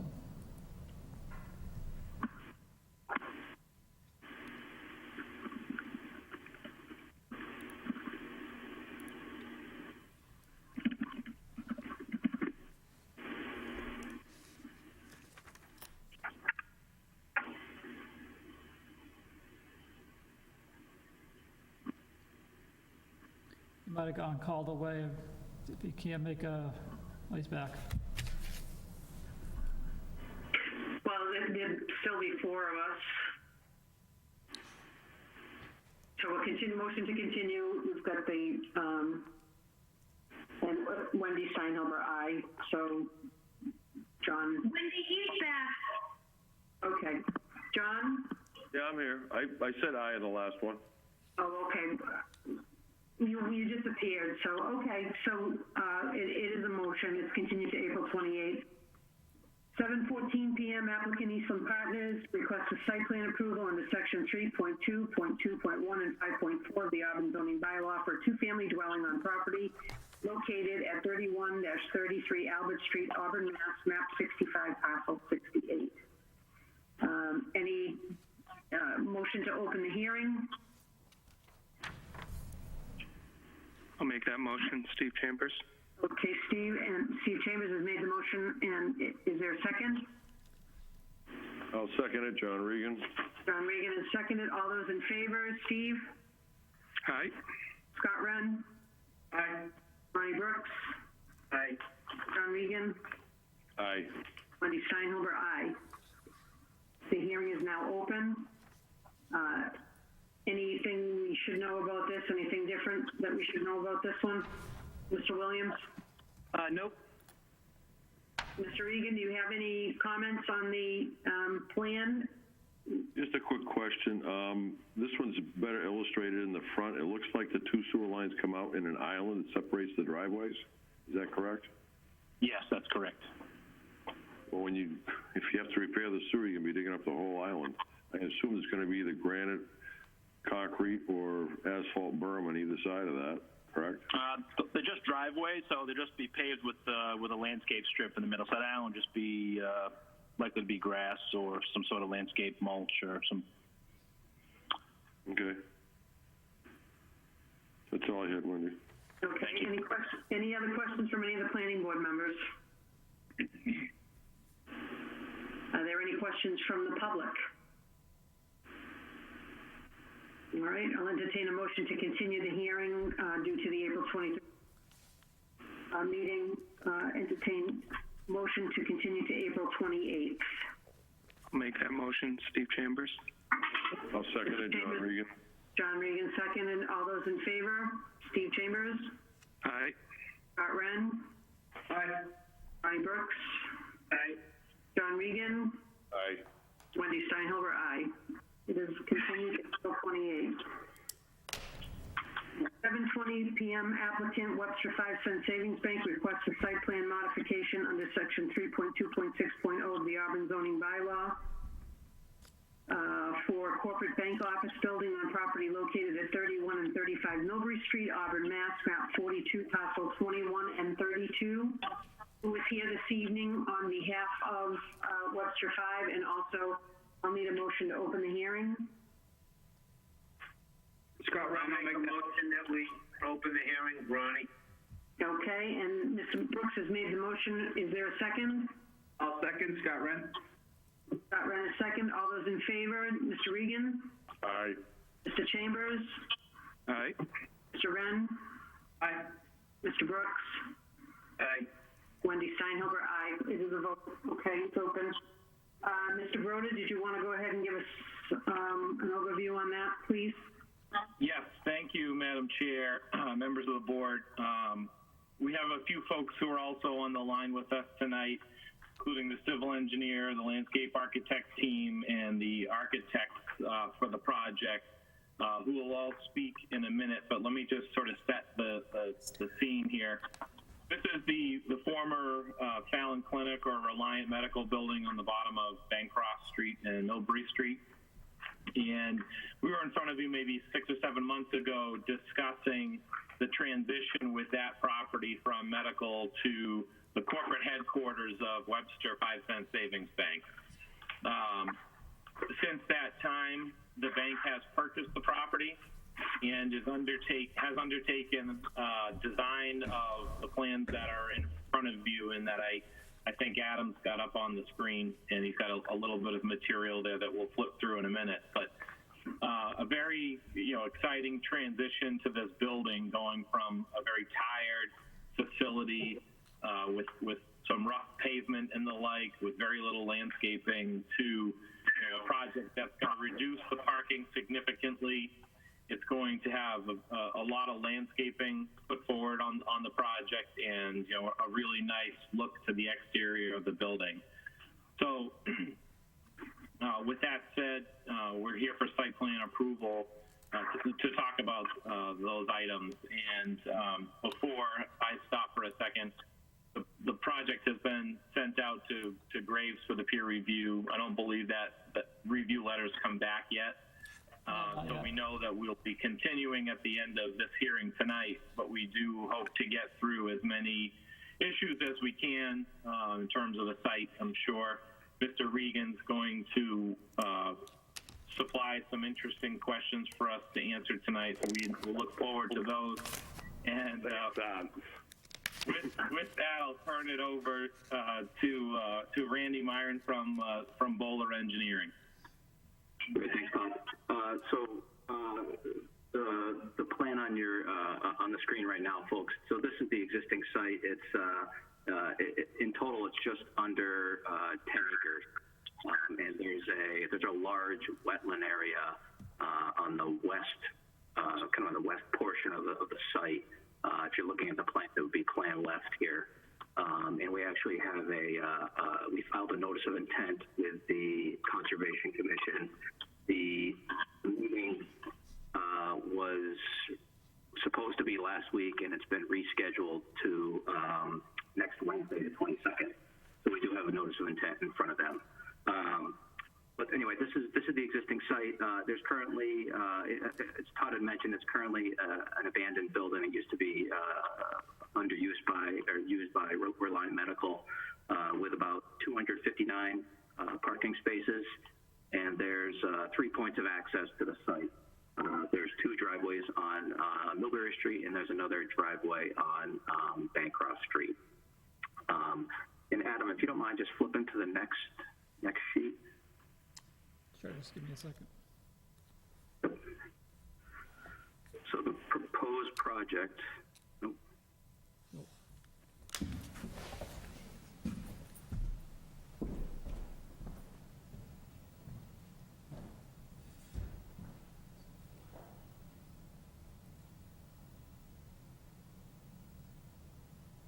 There we go. Yep.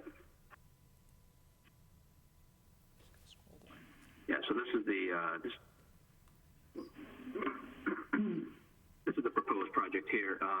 Essentially, we're proposing to renovate the existing building and put on a small addition. The addition is around just under 1,300 square feet, and it's in the front right corner of the building.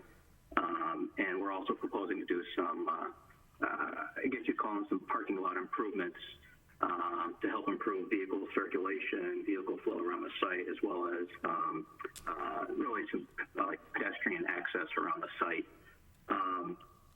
The parking layout is very, very similar, with the exception that we're adding some landscaped areas, adding some amenity areas for employees and pedestrians, and Mike D'Angelo he's going to speak to that in a little bit more. But one of the more significant changes is that the parking area, the parking field that exists along the western portion of the site, and again, if you're looking at it, it'd be plan left. That parking lot or parking area is proposed to be eliminated and replaced with some nice new landscaping. So in total here, we are looking to reduce the parking from the 259 spaces that exist today down to 181 parking spaces. And that would be compliant with the required number of parking spaces within the zoning regulations.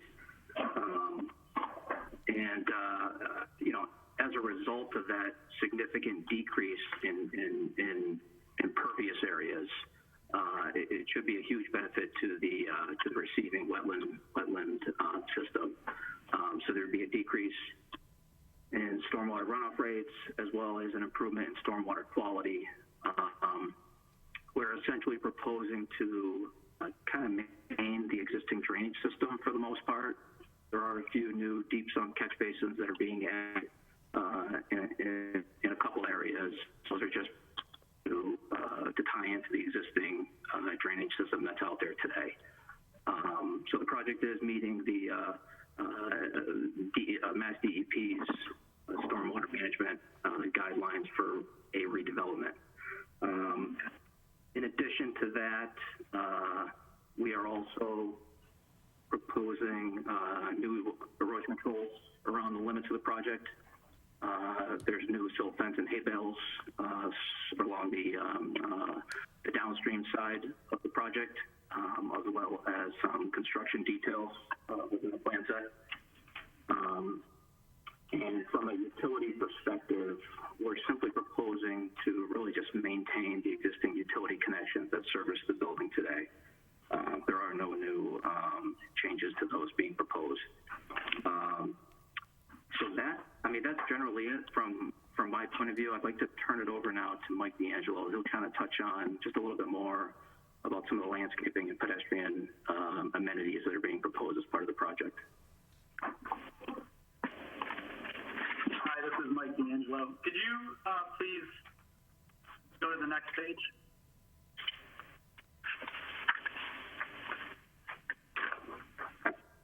Is it possible to pull up the colored rendering, like the colored landscape rendering? I don't have that loaded up. It would take, I can try to find it.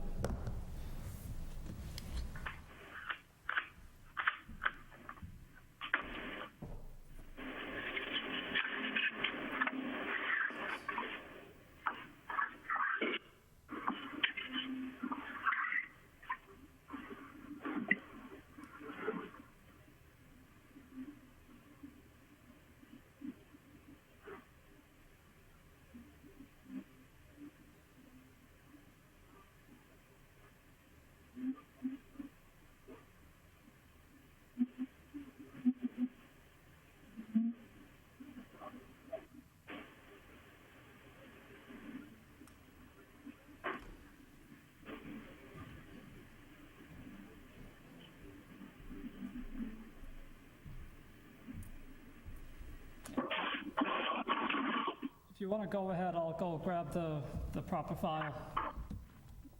Yeah, so while you're looking for that, I could just reiterate kind of what Randy was saying. The owner's goal here is really to add a lot of landscape and remove a lot of parking. So if you look at this plan that's on the screen right now, you'll see on the west side of the property, the existing parking lot, that'll be totally eliminated. On the south east side, we're adding a drop-off area, so we're eliminating a large piece of parking there. And the other big move is the north parking lot. All those islands you see back there, those are essentially new. I think there's one or two islands there now. We are going to reconfigure the parking lot. We can maximize tree planting. Where you'll see when he pulls up the planting plan, we're adding a lot of new trees. We're adding landscaping all along the back side of the building, the north entry of the building. And to do that, we're realigning the curb along the north side of the building. Currently, the curb comes in right along the edge of the face of the building in the north face.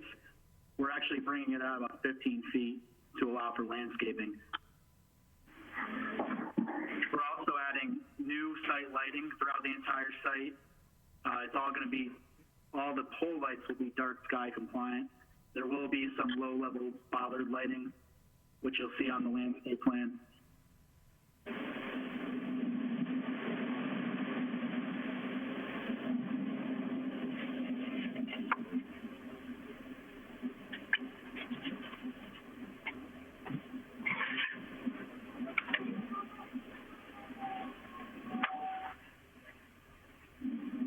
Did we lose him? No, we're just waiting for the landscaping plan to come up. Okay. Through the chair, can I ask a few questions? Sure, Steve, go ahead. Do we know the approximate number of employees expected to be on the site and what the expected number of customers are? Let me try to take that question. First of all, with regard to customers, this is not going to be a customer, heavy location at all. This will be for, the backroom operations, the upper level management team, and lenders of all types, commercial and residential. But they do not expect to be having vast amounts of customers at this particular location. It's not intended to be a retail location at all. So there's sort of a dedicated slug of parking up towards the front right-hand corner of the building for visitors. It's fairly limited. Sorry, technology challenges on my end. I can't even find the right plan, but it's fairly limited as to the customer parking. As to employees, I have that number in front of me, and let me find it. I'll come back to you on that if that's okay. Okay. And I didn't see the parking numbers on a plan. I didn't know if I missed it. I know they just mentioned it, but. Yeah, on page, I think in your plan set that was submitted with the application, there's a zoning analysis table in the upper right-hand corner. I think it's page 4 on the site plans that were submitted. Indicates the existing parking's 259 spaces, and the proposed is 181. Yeah, that's right. It's sheet C-301. Yeah. And we didn't mention it yet, and I don't want to steal anybody's thunder. Maybe Riddy and the architect team were going to talk about it, but that right-hand corner of the building as you're looking from Millbury Street is currently there's sort of a drive-through drop-off area where patients used to come in. I think that used to be the pediatric wing of that facility. And that whole area is going to, and there's parking out there as well. That whole area is going to be reworked. And I think you can tell from the architectural renderings that were submitted, it's a nicer, entryway, a little grander. Certainly a lot of work is going into that. And with that, there's a reduction in the pavement area in that corner of the property as well. I think it's a significant improvement. And so I don't think the question was answered about the number of employees. Was there a number there? How many employees will be there? I have it somewhere. Just bear with me. Okay. I also had a question about the loading area.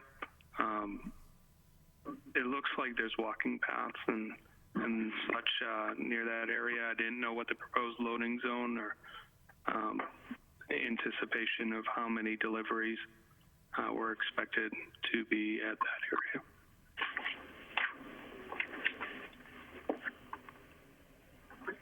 Yeah, so the loading area is still in the same location as where it exists today. There is no formal loading dock, but there is a receiving door where deliveries would be made, and trucks would just park alongside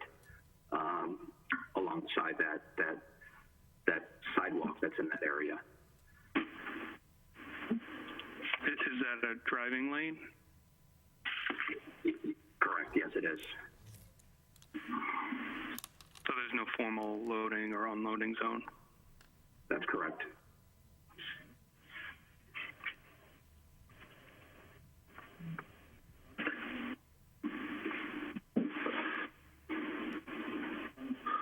Are there any safety features or anything that would prevent people from walking out of those doors into a active loading area? And again, if people were to go out those doors and walk on the sidewalk, is there anything to restrict trucks from interacting with the pedestrians?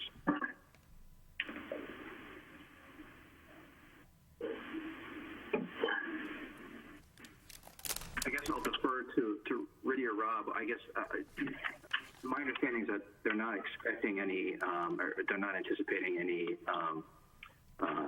large loading trucks for this building. Randy, this is Rob. Maybe I could sort of answer a couple of these questions. Employee count is projected at 125 people. Just to work through that part of it, the previous question. Thank you. Second question, and I don't know if we can get back to the site plan, but even if you go up a little, if you just go up, keep moving up a little bit there, that's going to show you the loading area. So basically, yeah, right there, that's going to.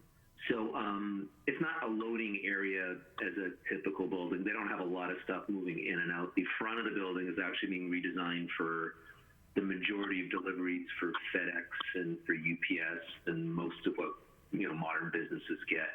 The back is really more occasional deliveries where they have to get larger groups of elements out of the building, shredding, or some different things that have to go to the branches. But it's not an active loading dock. Best way to think about it. So a lot lot of the load of the everyday shipping to the front of the building. So if you scan down, if you kind of just go one slide below. There you go. Just a little bit more, please. So what you'll see there is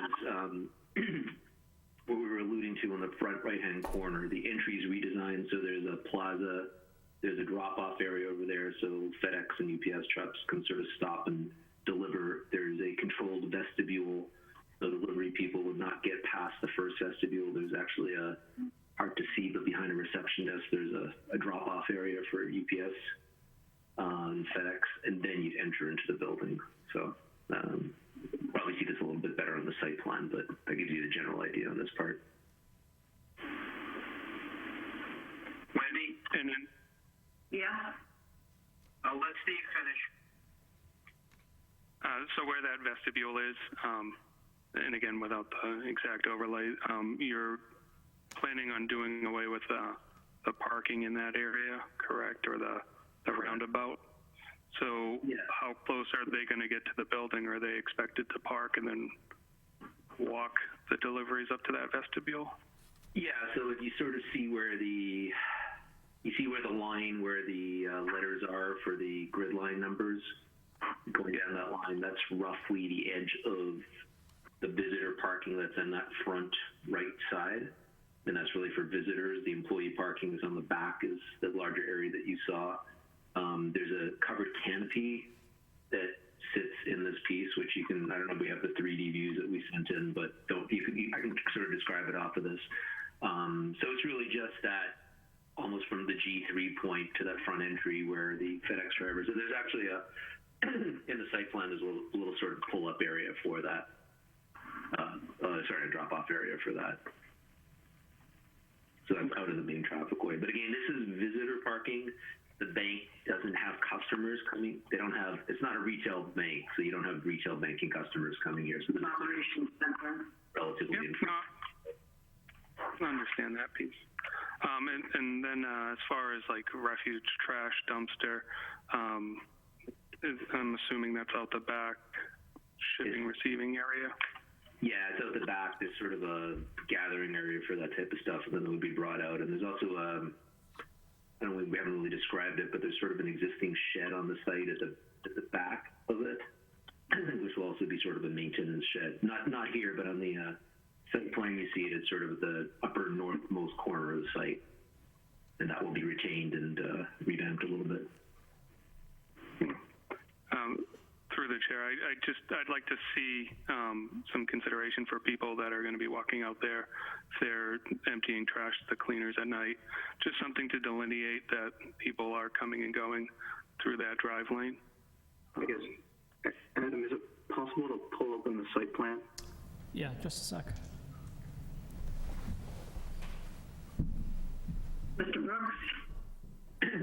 Wendy, I just wanted to say that to alleviate some of Steve's fears in that loading dock, we could condition it so they have to cross-hatch it with a yellow cross-hatching, and maybe also a crosswalk into the area that Steve's talking about now from the building.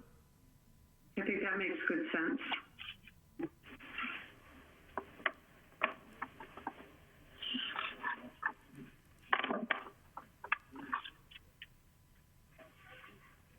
Yeah, Adam, would you mind flipping to the previous, I think it's a few sheets, I guess, other direction. Yeah, a few sheets prior to this one.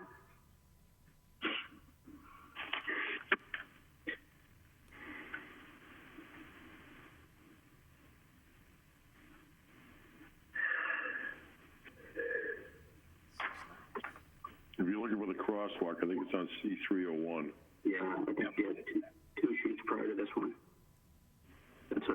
That's exactly what I was looking for, yep.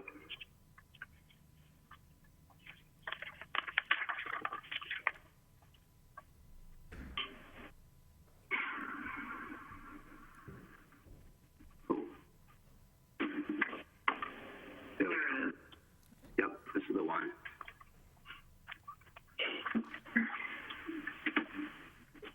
Right, so that shed and trash area is actually just off the page, at the top of the page here. And there's a there's a crosswalk and a sidewalk that leads out to that area. And that's through the island? Correct. Yep. So are you planning on planting in that area, or is that going to be a cement, or how's that delineated, I guess? Meaning how is that island kind of delineated and configured? Correct. So you had mentioned that you were going to landscape additional islands and add a lot of plantings. Right. So there's a concrete sidewalk that's proposed within a portion of that landscaped island, and then the remaining portion is proposed to be landscaped with some shrubs. Okay. All right. So yeah, my mind was reading that shipping receiving area. You'd be going out that with the trash, not out the other entrance. So that's where my concern was, based on that other entrance, not where it is there. So. All set, Steve? Yes, thank you. Okay, anyone else? Me, if no one else has any other questions. Go ahead, John. Okay, this is just a point of, not even a point of interest, but a point to tell you that on C501, where you label your sewer line coming across Millbury Street, which is 8-inch clay.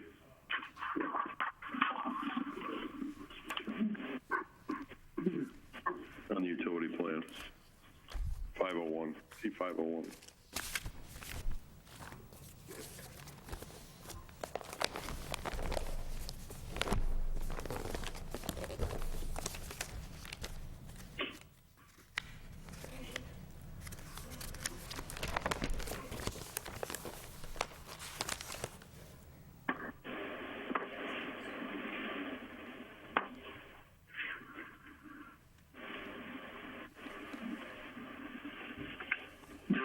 See that? It's at the second driveway on Millbury Street there towards the westerly side of the site. Right there where the parking lot's going to get disappeared. Right. Yep. Right. Well, number one, it shows the sewer line in the center of the street. It's not in the center of the street. It's behind the curb on the other side. And that's not clay pipe. It's transite going in there. I know, Todd, you're dying to find out how I know that. I don't even know what that is.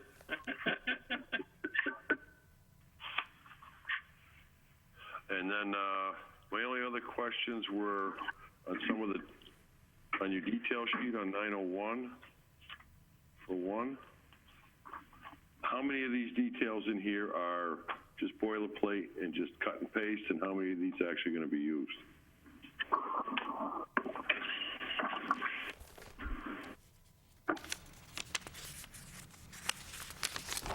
of the details should be used within the site.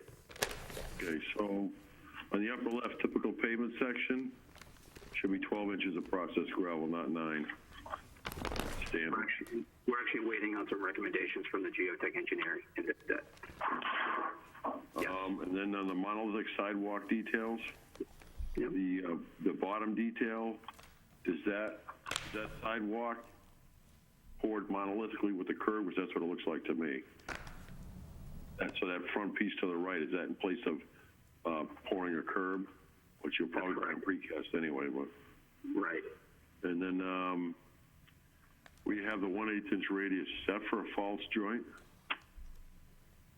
At the top, you have one on each one. You have a sealer preform. Right. That's where you're going to have the separations, right? That's right. It's meant to be like a control joint. Yep. Okay. And then on your bollards on the next page, C902.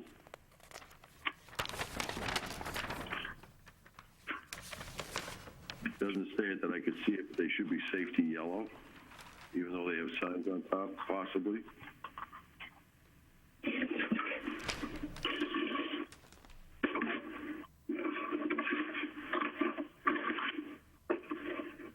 And then when you go to the typical utility trench,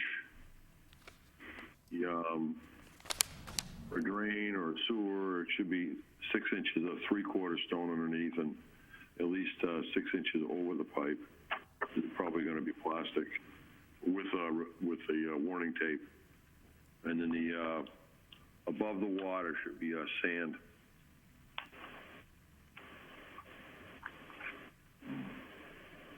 And then on your HDP storm drainage trench, I don't know what the minimum cover is there. It says minimum cover to flexible pavement, but I don't know what the minimum cover is. We can take a look at that. And then on that same detail, if you're going to be putting in plastic pipe there, it should be 6 inches under, 6 inches over. That's just a spring line. And then my question is just an informational question. It's at the bottom of the page where it shows the Nioplast 12-inch locking pedestrian grate. Is that plastic? Cast iron? Plastic. That you might have to get by the building inspector. So I think that's all I had. Yep.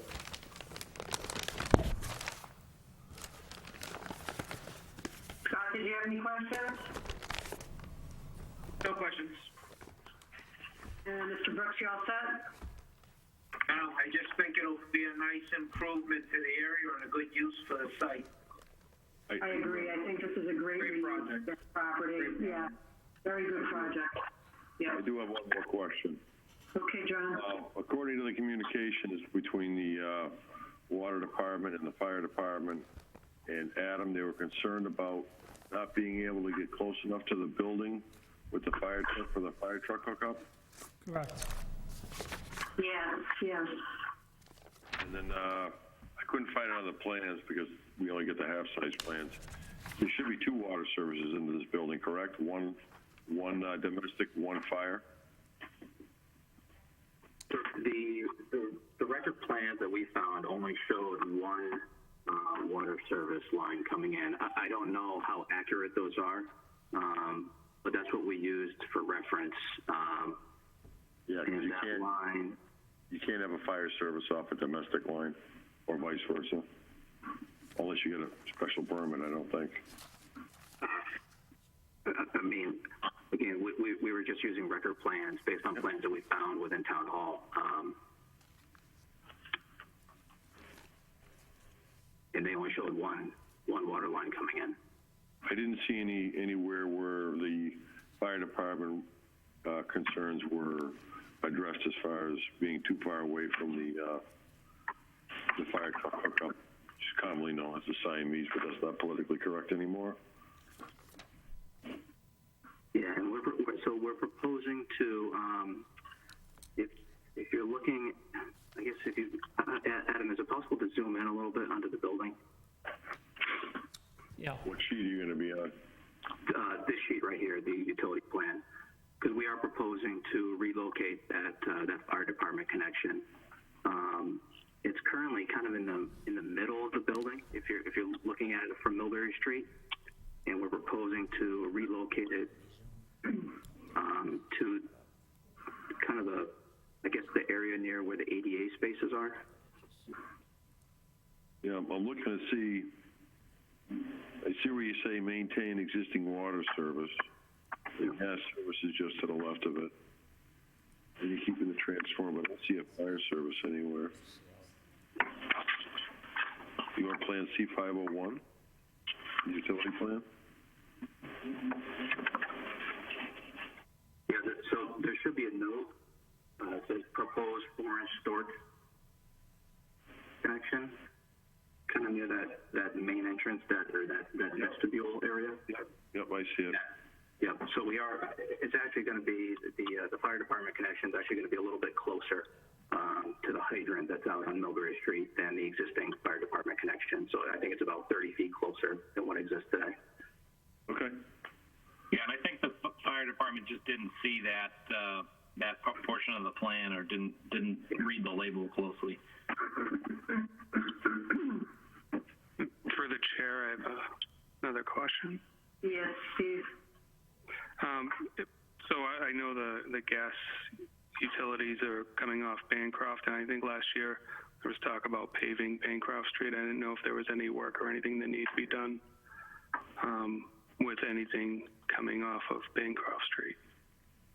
The gas utility comes off of Millbury Street.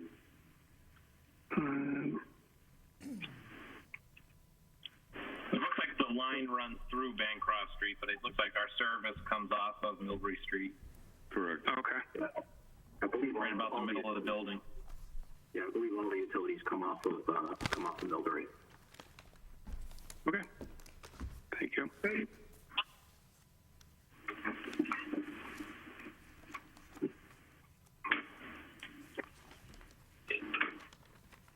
Any comments from the public?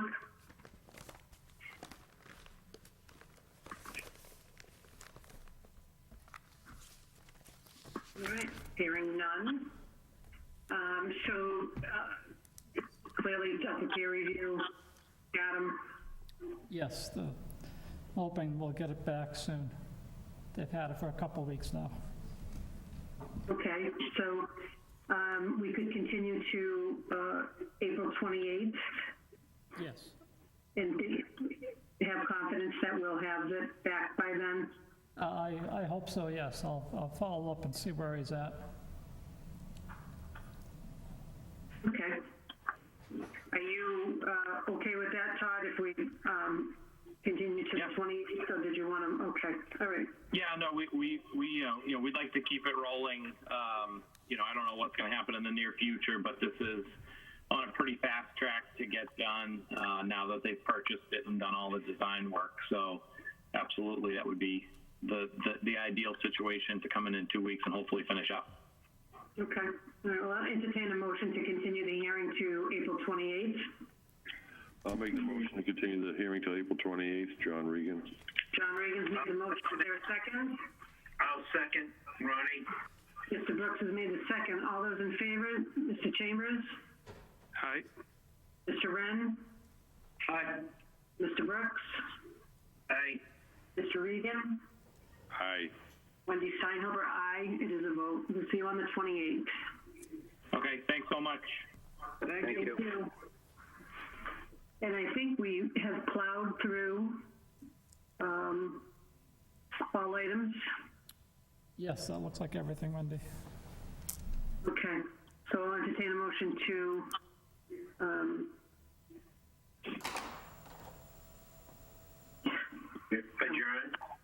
adjourn. Thank you. I'm drawing a complete blank. Wendy, you run a great virtual meeting. Well done. Not easy. God. Well, thank you so much. You know, the other thing I wanted to do too is I really wanted to. Paul Koski died a couple of weeks ago, and he was a long-time member of the planning board. And although we didn't always see eye to eye, I just wanted to, recognize that he has passed. And so. He was fairly young, wasn't he? Absolutely. I don't know how old he was. Ron, do you know, Franny? I think he was in his low 80s. Yeah. 78, 79, 81, something like that. Yeah, he was a smart man, and we didn't, like I said, we didn't always see eye to eye, but I did just want to recognize that he has passed. He was a longtime member of the planning board. So everybody stay healthy. Look forward to seeing you on the 28th virtually, but nonetheless, stay well, everyone. Motion to adjourn. Thank you. Same to everybody else. Thank you. John Regan has made the motion to adjourn. Is there a second? I'll make the second. Ronnie? Ronnie, second. All those in favor? Mr. Chambers? Aye. Ronnie, John, Wendy? Aye. Aye. It is a vote. Thank you. Good night, everybody. Thanks. Good night, guys.